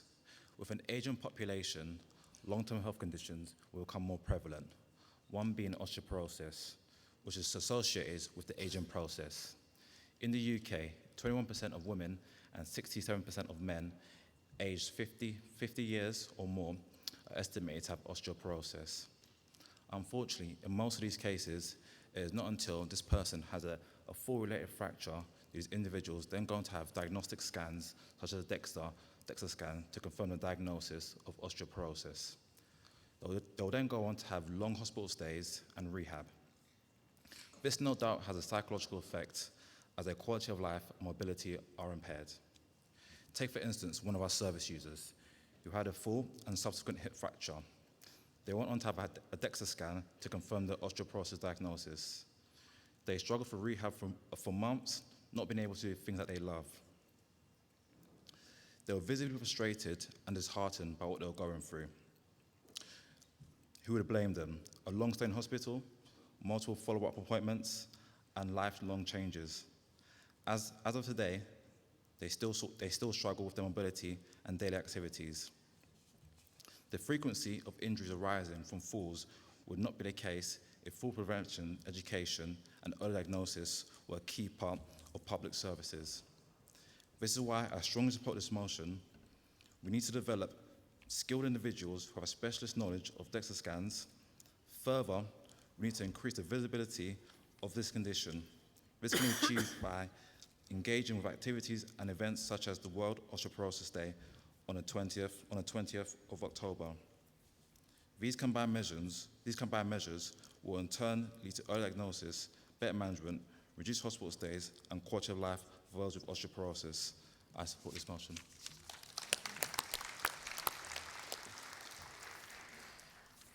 Thank you. We'll now move to the vote on motion 56. Will all those in favour please show? Thank you. Will all those against please show? Thank you, that carries. Congress, I'll now outline how I intend to take the next business. I will take the General Counsel's statement on sexual harassment and motion 43, tackling sexual harassment in the workplace, in one debate. I will call Annette Mansell-Green to move the General Counsel's statement. I will then invite the mover and seconder of the motion 43 before opening up the debate to other unions. So, Congress, we move to section 3, building a stronger, more diverse movement, from page 28. We turn now to the General Counsel's statement on sexual harassment. I call Annette Mansell-Green. Thank you, President. Congress, good afternoon. Annette Mansell-Green, moving the General Counsel's statement on tackling and preventing sexual harassment in the trade union movement. And in doing so, I want to make something absolutely crystal clear. There is no place for sexual harassment in our movement.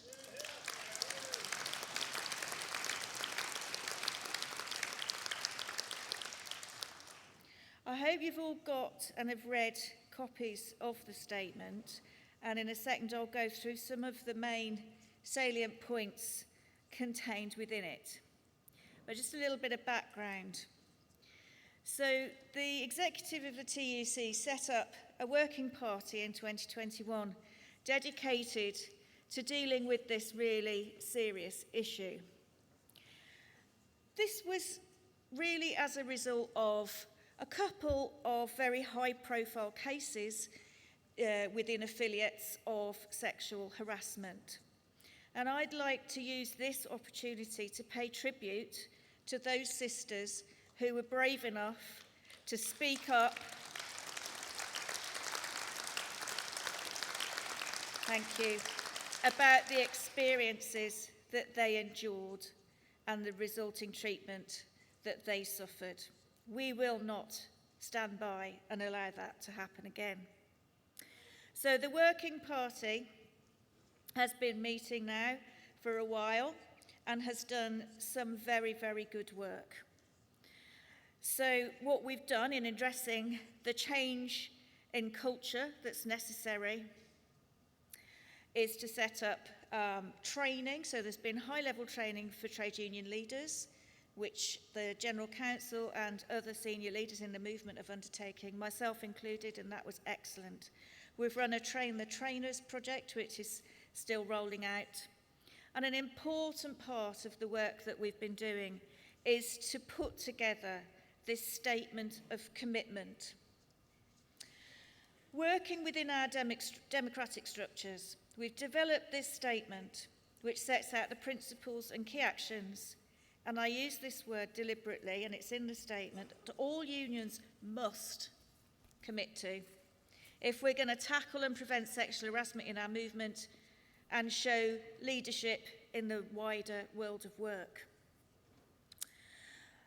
So, in addressing this changing culture that's necessary, if we are to make our movement a safe and welcoming place for everyone, where we believe victims, survivors, where we take action against perpetrators, and where we offer confidential support and advice to the mainly women victims who we work alongside. Now, I'm sure many of you have been active in campaigning against sexual harassment in workplaces.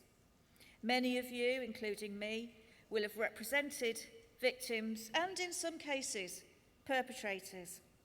But Congress, if we're to be effective, we must get our own house in order if we can speak with any type of authority on this matter. We must have the courage to lift the stones and see what crawls out from underneath.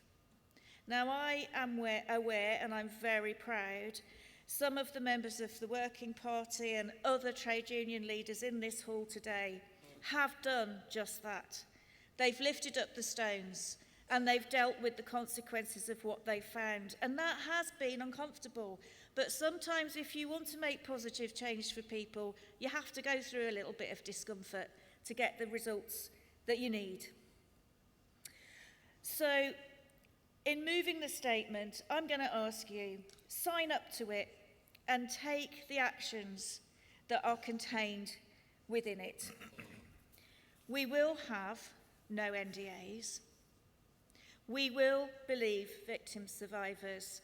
We will provide the support and assistance to anybody who's brave enough to come forward. I know that there will be victims sitting in this hall today and survivors of sexual harassment and bad behaviour within our movement. I am one of those people. I've been around, some people say, for at least 100 years when this movement is actually 37. But during that time, I've had my fair share. But in the old culture, we brushed it off. We thought it was just part of the deal. It's a show of power. It's a show of strength. Nobody will listen to us. But Congress, things have changed. We do listen. We do take action. I move the statement.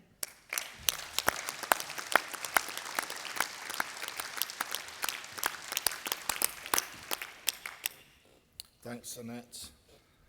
And now call paragraph 3.3, and I call motion 43, tackling sexual harassment in the workplace. The General Counsel support the motion, to be moved by Bakers Food and Allied Workers Union, seconded by FBU. President, Congress, Sarah Woolley, General Secretary of the Bakers Food and Allied Workers Union, moving motion 43, tackling sexual harassment in the workplace, a motion that speaks to the heart of our commitment to protecting all workers and ensuring that every workplace is safe, respectful and free from abuse. In the past 12 months, the shocking exposure of McDonald's failure to address sexual harassment and violence within its workforce has highlighted a deep and pervasive problem. The admission by its CEO that they receive 1 or 2 complaints of sexual harassment every week is a clear and disturbing indication that current measures are failing. It underscores the urgent need for legislation that goes beyond the superficial and addresses the root cause of this toxic behaviour. We can no longer tolerate a situation when workers in any workplace, including our own movement, are subjected to harassment and violence, only to find that the systems in place to protect them are inadequate or entirely absent. This motion calls for Congress to work with us as a union on a campaign to bring about legislation that mandates the reporting of sexual harassment and violence in the workplace, similar to the way that we currently report accidents under RIDAR. This is not just about creating more paperwork, Congress. It's about creating accountability. It's about ensuring that every incident of harassment is taken seriously, reported and addressed in a systematic and transparent manner. One of the key components of this motion is the creation of a new cross-cooperation panel, including the TUC, the Equality and Human Rights Commission and the Health and Safety Executive. This panel would work together and oversee handling of sexual harassment cases, ensuring that they are dealt with consistently and fairly across all workplaces, because we need a coordinated approach. The motion proposes the establishment of a reporting line that would take anonymised details of incidents and forward them to employers whilst generating a reference number. This system would allow for the tracking of complaints, ensuring that they're not swept under the rug, and making it impossible for employers to ignore or downplay incidents. Importantly, this process would continue until both parties agree that the situation has been satisfactorily resolved, without the use of forced non-disclosure agreements. Because for far too long and far too often, forced NDAs have been used to silence victims and survivors, pushing them out of their workplace, allowing perpetrators to continue their harmful behaviour unchecked, and this must end. Another critical aspect of this motion is the call to remove the 3-month less one day rule for reporting sexual harassment cases. We recognise that many victims and survivors do not come forward immediately due to fear, trauma or some other substantial reasons. The current time limit on reporting is unjust and unrealistic. By removing this barrier, we can create a system that is more compassionate and responsive to the realities of what victims and survivors actually experience. The motion also emphasises the importance of trade union involvement in these cases. It proposes that in workplaces, unions should be consulted in such matters, and that any agreements with employers include representation through the members' union or a TUC-appointed facilitator. For workers who are not represented by a trade union, and I appreciate this may be contentious, but similar support structures must be put in place, because every worker deserves access to support and representation, regardless of their union status, such is the severity of this situation that we are dealing with. Lastly, this motion calls for a comprehensive training programme agreed upon by all parties for union reps and workers, because education is key to prevention. By equipping workers and their representatives with the knowledge and tools to recognise, report and address harassment, we can foster a culture of respect and safety in every workplace. Congress, this motion is not just about addressing a problem, it's about changing the culture of our workplaces. It's about saying unequivocally that sexual harassment and violence have no place in our society.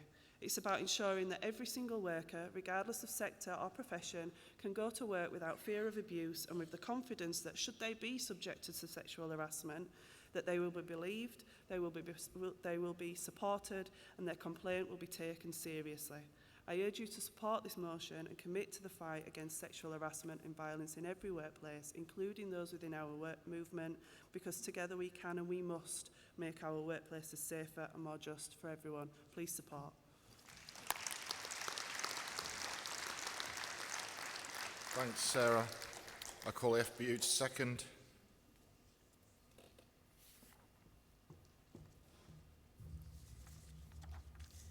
President, Congress, Robin Richardson, Fire Brigades Union, seconding motion 43. I was 14 when I was first sexually harassed at work. Working in a small restaurant, the owner would repeatedly touch me as I walked past. I remember becoming frozen with fear every time he came near me, knowing what was about to happen.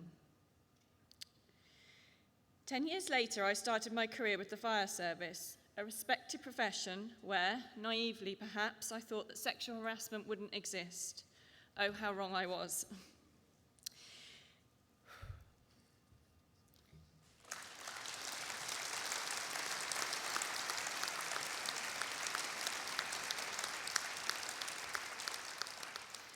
In my first few months, I was touched inappropriately by a fitness trainer as he wanted to feel if my muscles were working correctly. Being a new recruit, I was too scared to speak up. I wondered if I'd be believed. I finally reported being sexually harassed by a senior officer last year after enduring years of inappropriate comments and messages. It was the hardest thing I've ever done, and it nearly destroyed me.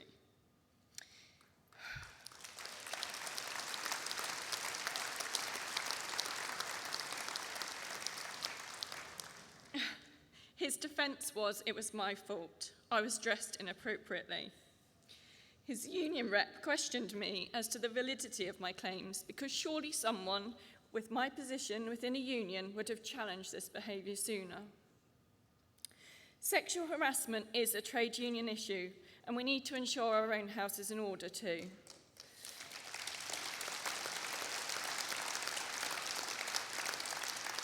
The FBU recently commissioned a research project which found women had been sexually harassed 30% of the time in an FBU setting. We know that figure is probably a lot higher too. The Fire Brigades Union have a policy which I'm incredibly proud of, all different, all equal, where if someone is accused of bullying or harassment, we will conduct an investigation to see if there is an arguable defence for their actions. I would like to see other unions adopt similar policies where they don't stand by and represent members, where there is no arguable defence and the evidence clearly shows they have displayed the behaviours accused of. We need to educate our girls that they do have a choice. They don't have to put up with being harassed. And we need to educate the boys not to harass and not to be bystanders. We need to believe victims. We need to support victims. We need to call it out. Sexual harassment is a health and safety issue, it's a trade union issue, and it needs to stop. Thank you, I second.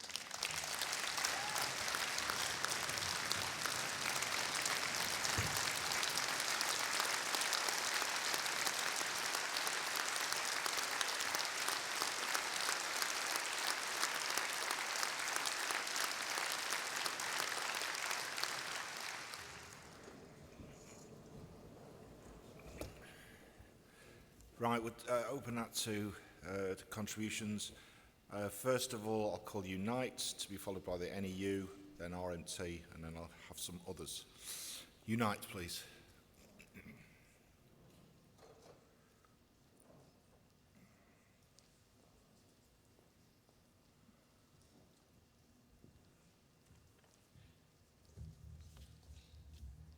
Jane Stewart, Unite, speaking in support of Motion 43 and the General Council statement. Congress, Presidents, I've spoken many times during my years as an activist and an elected representative on this topic at rostrums like this and others. Congress, I am sure I'm not the only woman delegate who found it difficult to think of new words and different things to say to express the scale of sexual harassment, abuse and violence in our society and workplaces that women experience. There's always latest research, a latest poll, a latest quote. Last year, the TUC found that over half of all women and nearly 2/3 of younger women experience sexual harassment in the workplace and abuse. The social economic structures that perpetuate this culture are not separate from our workplaces. Earlier this year, the police, not an organisation that you normally aligns or historically aligns with us on this, declared that violence against women and girls in our society is an epidemic that is a national emergency, and there is an emergency motion on this point as well. So, there are some concrete and serious steps outlined in the motion and the statements that we should be support as part of turning the tide and making sure all workplaces are safe. The percentage of younger women experience sexual harassment is higher than for all others. We know insecure work and other factors breed higher risks of sexual harassment and abuse, which is rising, and it demonstrates the urgency of how we must tackle and deal with this. Congress, I would like to see us not just pass this motion and statement, but to put these actions into place. The focus work to be driven industrially, politically in our workplaces and ensure our government and bodies that are supposed to look after us do so. For us, as a movement, this is a central industrial priority that is clearly an industrial question that directly affects millions and millions of workers. We need to put the trade union out in order too, and I thank the work that Leslie was Jeez, I've forgotten your name. Sorry, Annette. Annette was talking about it's been a great pride sitting on the TU Women's Committee for a number of years watching how that's developed. So Congress, please support the motion and the action statements. Thank you. Thank you. Call NEU.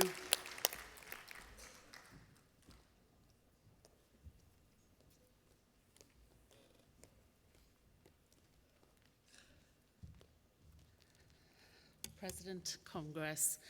Mairead Canavan, National Education Union. I'm a secondary school teacher in Wales. So this motion talks about one place in particular, which is McDonald's. But of course, as trade unionists, we know that this is not just something that happens in one or two workplaces. Sexual harassment is endemic. In schools, sexual harassment and rape culture is rife. Rape culture includes misogyny, rape jokes, sexual harassment, online sexual abuse, upskirting, non-consensual sharing of intimate photos, cyber-flashing and sexual coercion. When behaviours such as these are normalised, this can act as a gateway to more extreme acts such as sexual assault and rape. The statement came from a website which was set up in June 2020 called Everyone's Invited, where both pupils and staff shared testimonies of their experiences of sexism and rape culture in schools and other education establishments. Panorama made a shocking documentary about the website which names schools across the UK, and both Ofsted and Eston in Wales published reports.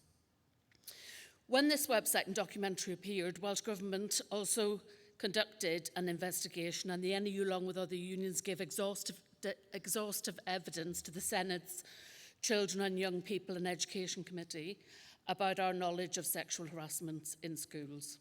There was, as a result, a report with a list of recommendations to tackle the problem. Unfortunately, there's a lot too many reports, and not, over the years, since 2017, there hasn't been enough action taken. Hopefully that's going to change now, as Annette was talking about earlier. In the NEU, we've been campaigning around sexism and sexual harassment for years. In 2017, along with UK Feminista, we conducted a study on sexism in schools called It's Just Everywhere. And we found that schools, education bodies and governments must take urgent action to tackle sexism in schools. Work around this topic is ongoing in my union, and we have released a new toolkit last year called It's Not OK.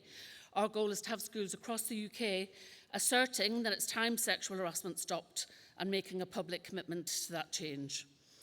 7 years after our first report, all the unions are talking about the problem a lot more, and a lot more work is being done within the TUC, and as Annette said, by the Women's Committee, but it's clearer than ever that sexual harassment is rife in our schools.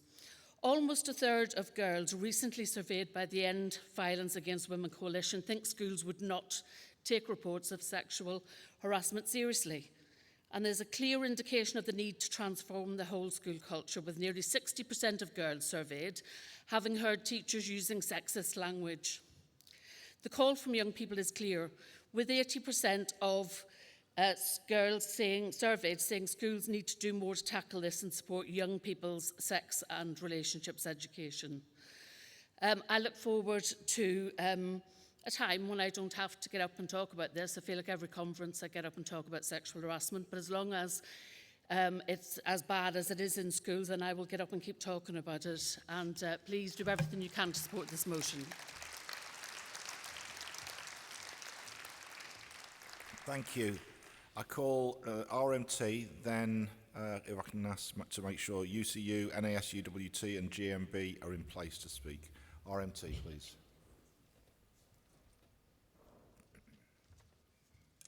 President, Congress, Marie Harrington, RMT, supporting the motion. When I first went into the workplace, we didn't have a word for sexual harassment. Everybody knew, every woman who started work knew they were told straight away which men not to get in a corner with, which sections of the work site to avoid, not to walk through. I just find it absolutely shocking that, like 40 odd years later, women younger than my own daughter are still experiencing it. It's as if it's still 1973 in some workplaces. So we welcome the TUC statement, particularly the acknowledgement of the prevalence of this issue in male-dominated sectors. So women transport workers, we often work in jobs that are seen as men's jobs by some of our colleagues. Some of us are customer-facing as well, and we can face sexual harassment from customers, managers, and colleagues. And what's more shocking always, and it'll never not be shocking, some of whom are our own union members. There is such a thing as weaponised sexual harassment that sends a message, consciously or not consciously, that we don't belong in our jobs, that we don't belong in our industry. And that has a concrete effect. Some men find that they think they have permission to treat us like that. Some women are affected by that. We've lost women from the industry, from operational roles. They've actually moved, they've actually left their jobs and had to take that message, no, actually, this job isn't for me after all. That is a disgrace. The measures in the motion, in motion 43, and in the statement, will force some employers to acknowledge the epidemic of sexual harassment that we face. And I'm talking about sexual harassment up to the point of sexual assault, actual sexual assault. The yawning gap between the stated policies of some employers, zero tolerance posters all over, and everybody knows it's not true. And it's in complete contradiction to the grim reality of what our members are facing in our depots, our stations, and our mess rooms. So, Congress, please support this motion. Thank you.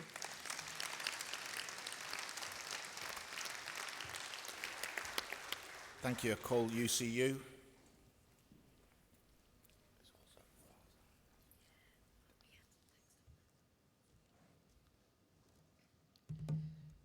President, Congress, Jo Edge, UCU.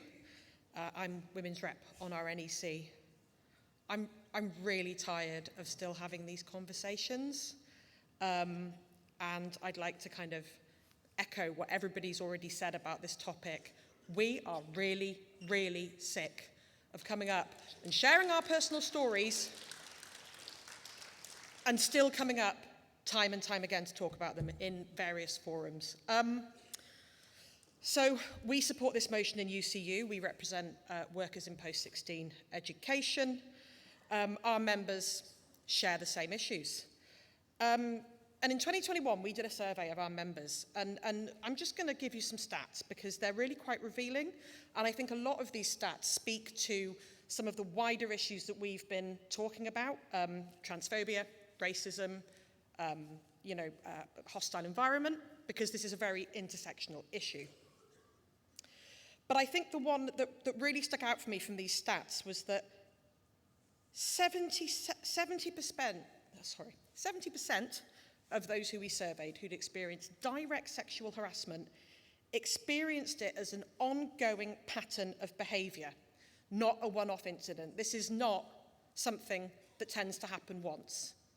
And I think, echoing what others said earlier about being told which of the people to avoid, who not to be in a room with, and I'd just like to say, you need to call out your colleagues when they exhibit this behaviour. So, another really important quote that struck me from this report was this. The groundbreaking report also lays bare the extent to which staff on non-permanent contracts are more likely, 1.3 times more likely, to experience sexual violence. And in UK universities, where I work, about 100,000 of us are on these casualised contracts. There's a dirty secret that our employers do not want you to know, is that probably more than a third of our workforce are on casualised contracts, and I'm one of them. Now, I'm a medieval historian. Maybe you don't get many of these at TUC.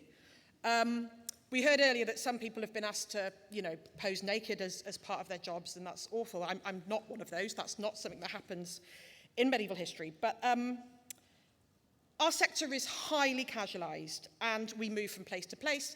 I did my PhD 10 years ago, I finished it 10 years ago, and in the last 10 years, I have worked at institutions across the country. I've worked at 3 different institutions in 4 different roles, and this puts me at really much higher risk of sexual harassment, sexual assault, sexual abuse. I'm also disabled, and that puts me at higher risk again. So it's really hard not knowing where the next job's coming from, but it's really, the last thing you need as well is this heightened risk of sexual harassment and being at the mercy of whatever institution or whatever line manager you end up under next. But as someone pointed out earlier, this is not just a problem with our employers, it's a problem within our unions, and we need to clean up our own house as well as do this wider work. So please support this motion. Thank you very much. Call NASUWT.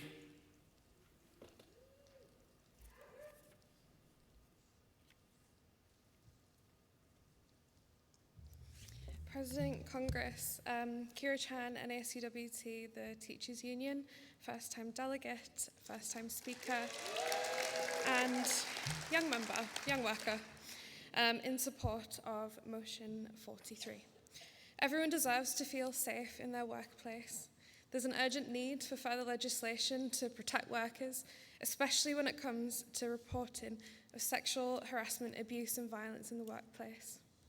Experienced sexual harassment is one of the most difficult, traumatic, damaging situations a worker can face. Protection from sexual harassment in the workplace from both employment law and criminal law do not go far enough. It's just not good enough. The motion recognises that cases are not reported for some time due to fear of the potential repercussions that can be faced, risks which are not appropriately managed to protect victims. This motion is calling for improved anonymised reporting, the removal of a time limit for reporting, and the need for fully trained representation at all levels. Last year, NASUWT implemented a policy stating that employers' commitment to providing a workplace free from all forms of harassment. Part of this policy incorporates a fully trained designated officer to assist with the safe, effective reporting. NASUWT research indicates that 1 in 5 members of our teaching profession has experienced sexual harassment in the workplace by colleagues, managers, parents, and even pupils. The research indicates that there is a widespread reluctance among teachers to report harassment for fear of not being believed by employers, and even when the abuse is reported, in the majority of cases, little or no effective action is taken by employers to address the harassment. Our policy is a clear statement that sexual harassment will not be tolerated, and our campaigns focus on stamping out sexual harassment in the workplace. But this motion goes further. It's time sexual harassment, other forms of harassment, and violence are reported in a similar way to report on accidents of the workplace. Please support this motion.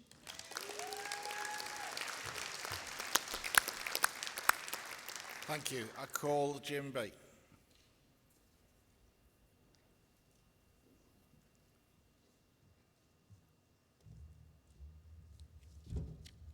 Chair, Congress, Barbara Plant, GMB, National President.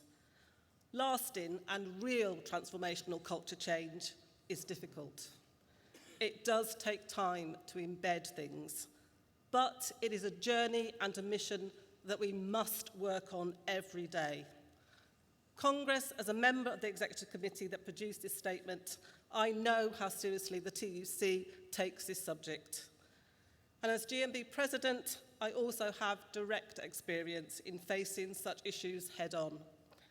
The General Council's statement and guidance on tackling and preventing sexual harassment in the trade union movement is such a necessary piece of work. It's not a dry document, but an embodiment of our values and commitment. It is our duty to carry these principles, agreed in this hall today, out into our structures and our workplaces. There must be no question about what we as a movement aspire to be. There must be no question that we are making it clear that there is no space for abusive behaviour to thrive. We are the standard bearers of respect, dignity and justice. Workers look to us for support, for education, for safety and for unity in the face of oppression. And we must be clear, we will not let our movement become captive to such oppression. I have been so proud to work with leaders across our movement to develop this statement. I believe it reflects our commitment and resolve to drive through change and stop abuse wherever it rears its ugly head. Congress, this statement must be our guiding light. Let's remain steadfast and brave in changing bad and dangerous cultures, even if it may at times appear impossible. Our movement is on a journey. It is up to all of us to ensure we get to the destination. Congress, support this statement and the motion. Thank you.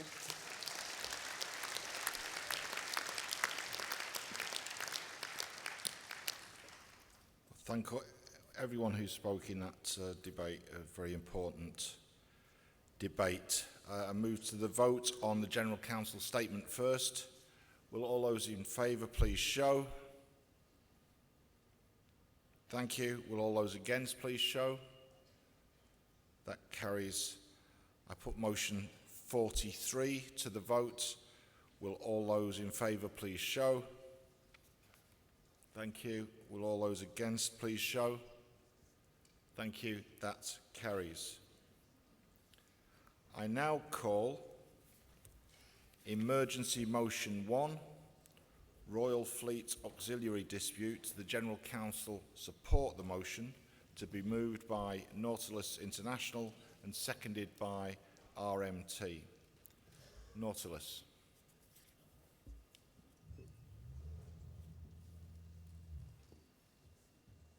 Oh, where am I going? Where are we going? Mark Dickinson, first time speaker. Well, at this Congress anyway. Thank you, everyone. Thank you, President. Thank you, colleagues. And can I thank you also for that special opportunity to have the photo op at lunchtime. Many of you joined us, and we really appreciate that. The members of ours are really grateful. I've had several speakers from this podium over the past few days talk about how industrial action is always the last thing that we do. And that's particularly true of the maritime professionals that we represent. We don't take decisions like that lightly. We don't take strike action very often at all. But there comes a point when a workforce has been so demoralized that the risks of taking strike action become less important, where withdrawing your labor becomes the only way to make your voice heard. Congress, that's how our members at the Royal Fleet Auxiliary feel. You may not have heard of the Royal Fleet Auxiliary. They are victims of what we often call sea blindness. But these hard-working, dedicated maritime professionals employed by the Ministry of Defence to provide logistical support to the Royal Navy and the Royal Marines. That's their job, that's their task. Congress, please make no mistake, the RFA is vital to our nation's security, our national security, even if it's the first time you've heard of them. Despite declining pay and conditions over the last decade or more, the RFA has been undertaking more complex and high-risk operations that are usually reserved for the Royal Navy, including anti-drug trafficking and anti-piracy operations. They supported the response to the Ebola epidemic in West Africa. They have supported hurricane relief in the Caribbean, supported anti-piracy operations in the Indian Ocean. They are 1/20th the size of the Royal Navy, operating on paper at least 11 vessels, but in reality, with the people to operate 5 at the most, yet still undertaking an average of 67% of all surface naval tasking. Put simply, colleagues, our members are fed up. They are fed up with doing more work with less people and less pay. This feeling is even more acute when our members look across to their colleagues in the Royal Navy and other blue light services and see their pay has risen further and faster than the RFA's. Our members, as you heard us say at lunchtime, are overworked, underpaid and undervalued. And they are in a crisis that has been 14 years in the making. Our members at the RFA took their first strike action in the nearly 120-year history of the service on the 15th of August 2024. And Nautilus and RMT members took their first joint day of action on the 3rd of September 2024. Congress, I, like you, welcome the fact that Labour have come in and they've dealt with ongoing disputes in the NHS, on the railways, in teaching and in other areas too. And I praise you and your unions for your campaigns and the struggle. But my simple question to the government is this: when will you deal with the proud merchant seafarers of the Royal Fleet Auxiliary?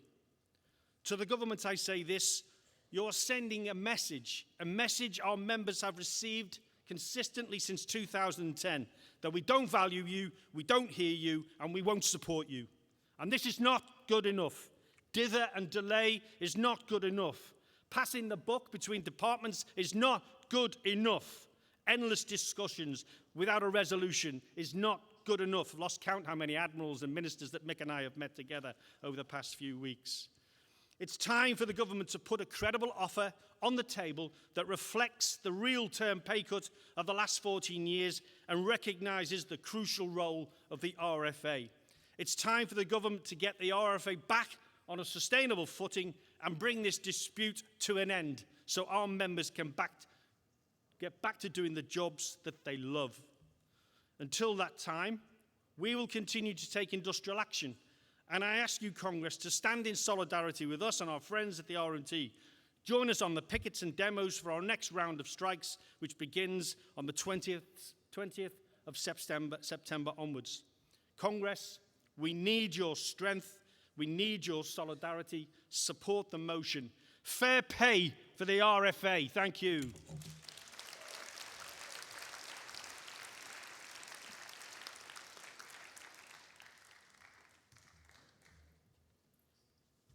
Mick Lynch, RMT, supporting the Nautilus emergency resolution. I'm not sure I'm going to get away with the assertion that strike action is the last resort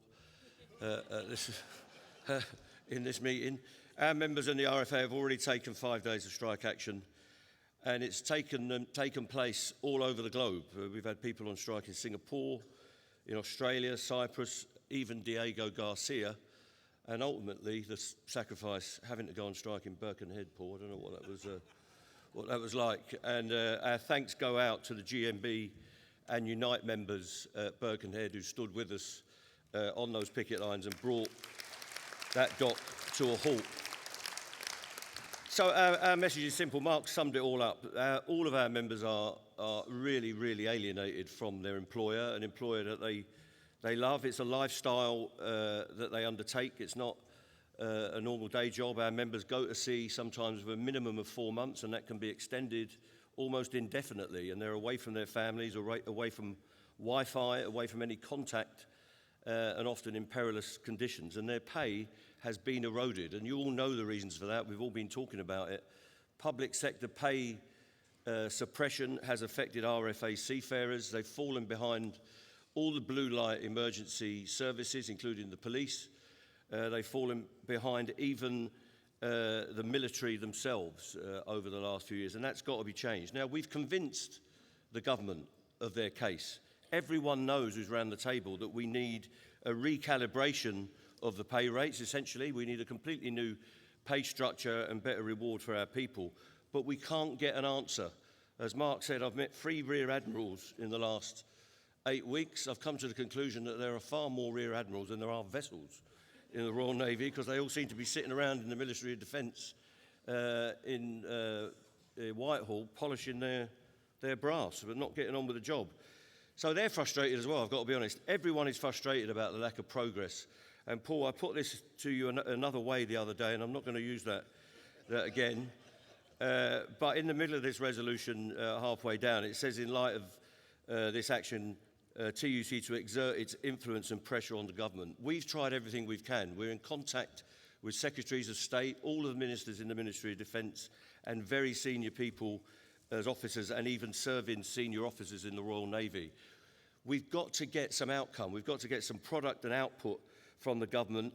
They seem to be obsessed at the minute with media management, that any pay rise that comes to any public servant or any worker under their control is somehow going to damage this government.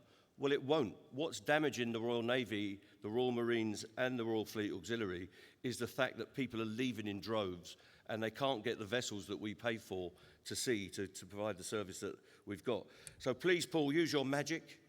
Kate, whoever can do it, help us to exert that influence, and let's get a fair deal for the RFA and let's get this dispute resolved. Thank you very much.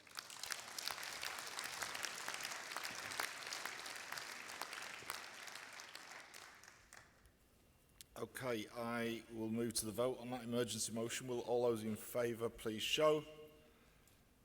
Thank you. Will all those against please show? Thank you. That emergency motion is carried. Could I remind black members to stay in the hall at the end of business to meet the TUC Race Relations Committee at the front to make contact and continue the conversation on challenging racism, and we will keep you no longer than 10 minutes. As I said earlier, we want to take the opportunity for a photograph for Wear Red Day. In view of the way the business has played out, I am planning to finish business slightly earlier today so you can do some extra yoga or whatever it is that you do. You all have placards to raise, I understand. Is my information accurate? Yeah, okay. That's my... I've got one. There you go. So, who's giving the instructions? Me? No. Jess? Yeah. Hold your... For a good, get in a relaxing position to hold all your placards up.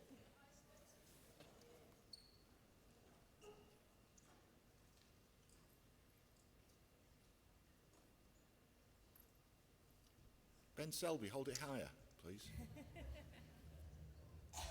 That's better.